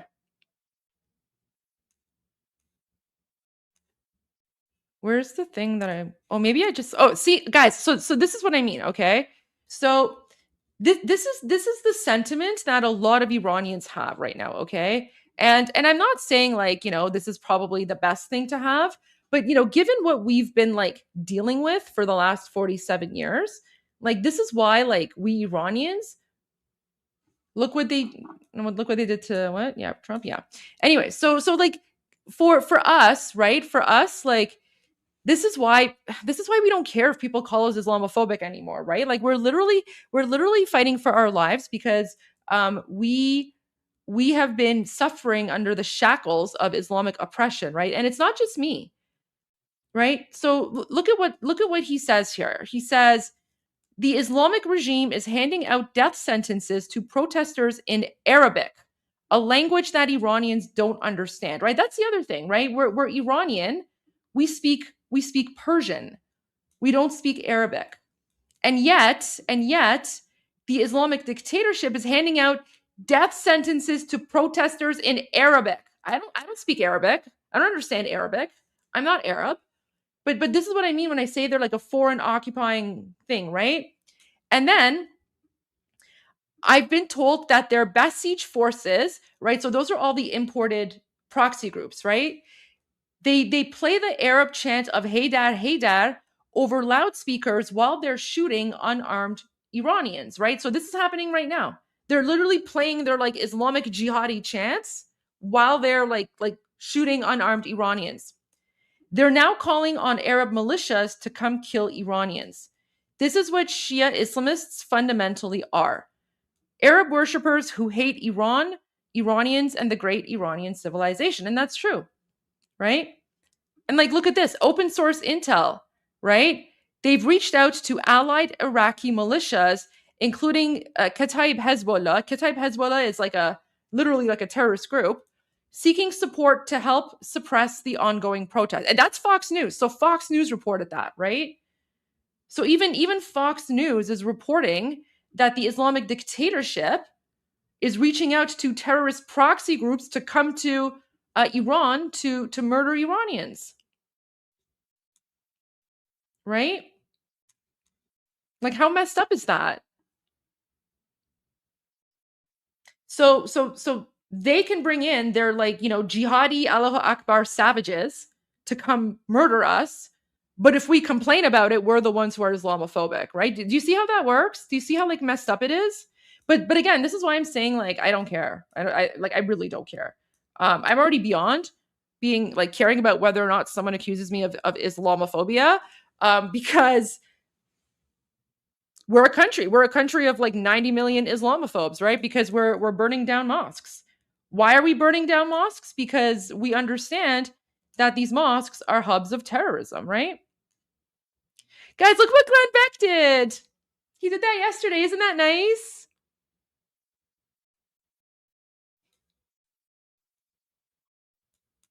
Yeah, we heard about the executions. Oh, here's another one. So I'm not going to repeat the swear words, but this is another Iranian, right? So here's the thing: as the Islamic dictatorship gets closer to its downfall, Iranians are now feeling more empowered to, share the truth about how we feel, right? Because we have been suppressed by an Islamic dictatorship for so long. So this person writes, Muslims have gotten way too comfortable shoving their beliefs down everyone else's throats thanks to Westerners spoiling them. We in Iran don't care if you call us Islamophobic. Phobia means fear of something harmless. This is the important part, guys. Islam has killed and effed up enough lives in Iran for it to be real trauma, not some irrational fear, right? So this is very important because we're dealing with actual trauma, right? I mean, even now, that message from occupied Iran, where they said they're slaughtering us, but we're fighting back. And he said, now is not the time for tears, right? Now is not the time for tears. So yeah, we don't care. We don't care if we're called Islamophobic, right? I mean, look at this. Look at this. They're burning a mosque and they're standing around it and they're cheering, right? Because this mosque was a hub for terrorism. This mosque is where the Basij militia, right? The Basij militia, they go in there, they do their namaz, they do their Allahu Akbars in that mosque. They keep their weapons and stuff in that mosque. And then they come out, once they're done going in there and chanting their Allahu Akbars, they come out and then they murder Iranians. So Iranians are burning the mosques. In fact, my understanding is that there's been well, I mean, we don't know the true numbers now because the internet, it's shut down, trickling in slowly. But we've heard of somewhere between at least 500 to 1,000 mosques so far have been burned down by Iranians, right? Sorry, not sorry, right?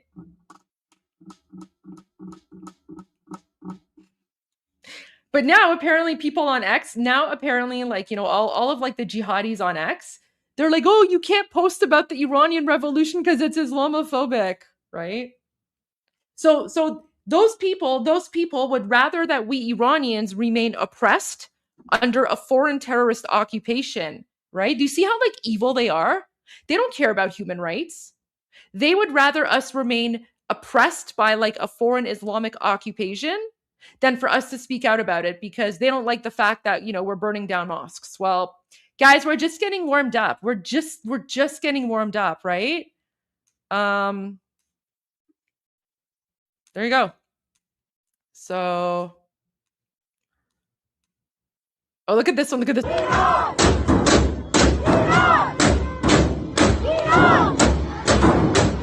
So that's the same photo. This is a video, okay? So while the mosque is burning, everyone's like around it. Like this like, I don't know, tens of thousands of people, right? And they're all like they're like boop boop boop Iran, right? So they're literally burning down a mosque while they are chanting Iran, right? Because the Iranian national revolution is literally about reclaiming the Iranian identity. It's about getting rid of you know, the shackles of Islamic oppression. And yeah, we're burning down the mosques. Look at this. Iran! Iran!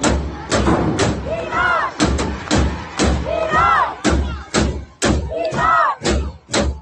Iran!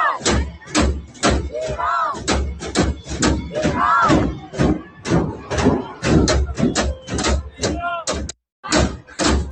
There you go. So they're burning down all the terrorist hubs, right? But I also want to say they're not burning down the privately owned mosques, because there are a lot of like private owned mosques that are not affiliated with the Islamic dictatorship, right? So Iranians are not like, they don't care about the private mosques, right? But the government-owned ones, government, right? Like the ones that are affiliated with the Islamic dictatorship, they're burning them down. And guys, here's actually the really scary part for you guys, okay? So the scary part here is that the Islamic dictatorship also has several mosques and Islamic cultural centers in Western countries. And these mosques and Islamic cultural centers are basically a front for Islamic terrorism and radicalization. And you guys have a whole bunch of them in your countries. You have a whole bunch of them in your countries, right?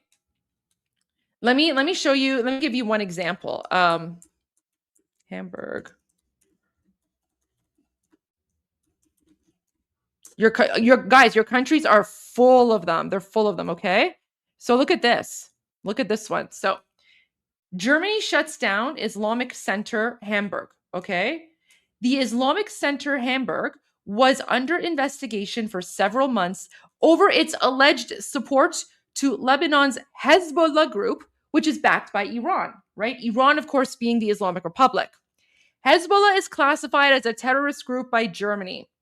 So here's literally, you know, like they call themselves the Islamic Center of Hamburg, and they're openly, like, you know, supporting Hezbollah, and they're getting funding and money by the Islamic dictatorship, right?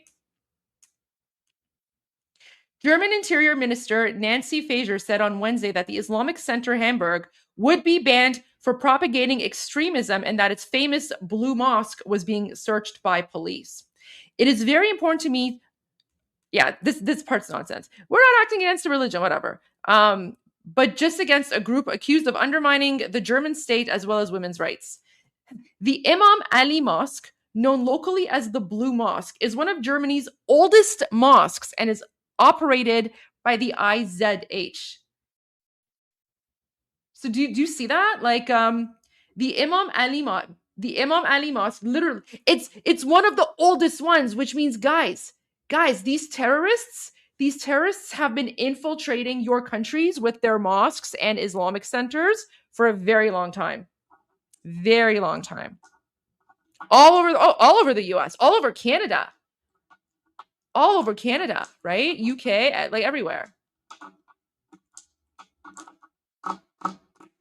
But here's the thing. So all of these like jihadi savages, one of the reasons that they want the Islamic dictatorship to continue And the reason that they're now calling us Iranians Islamophobic is because they don't want the rest of the world to wake up and realize that, we're not burning down this mosque because we hate Islam.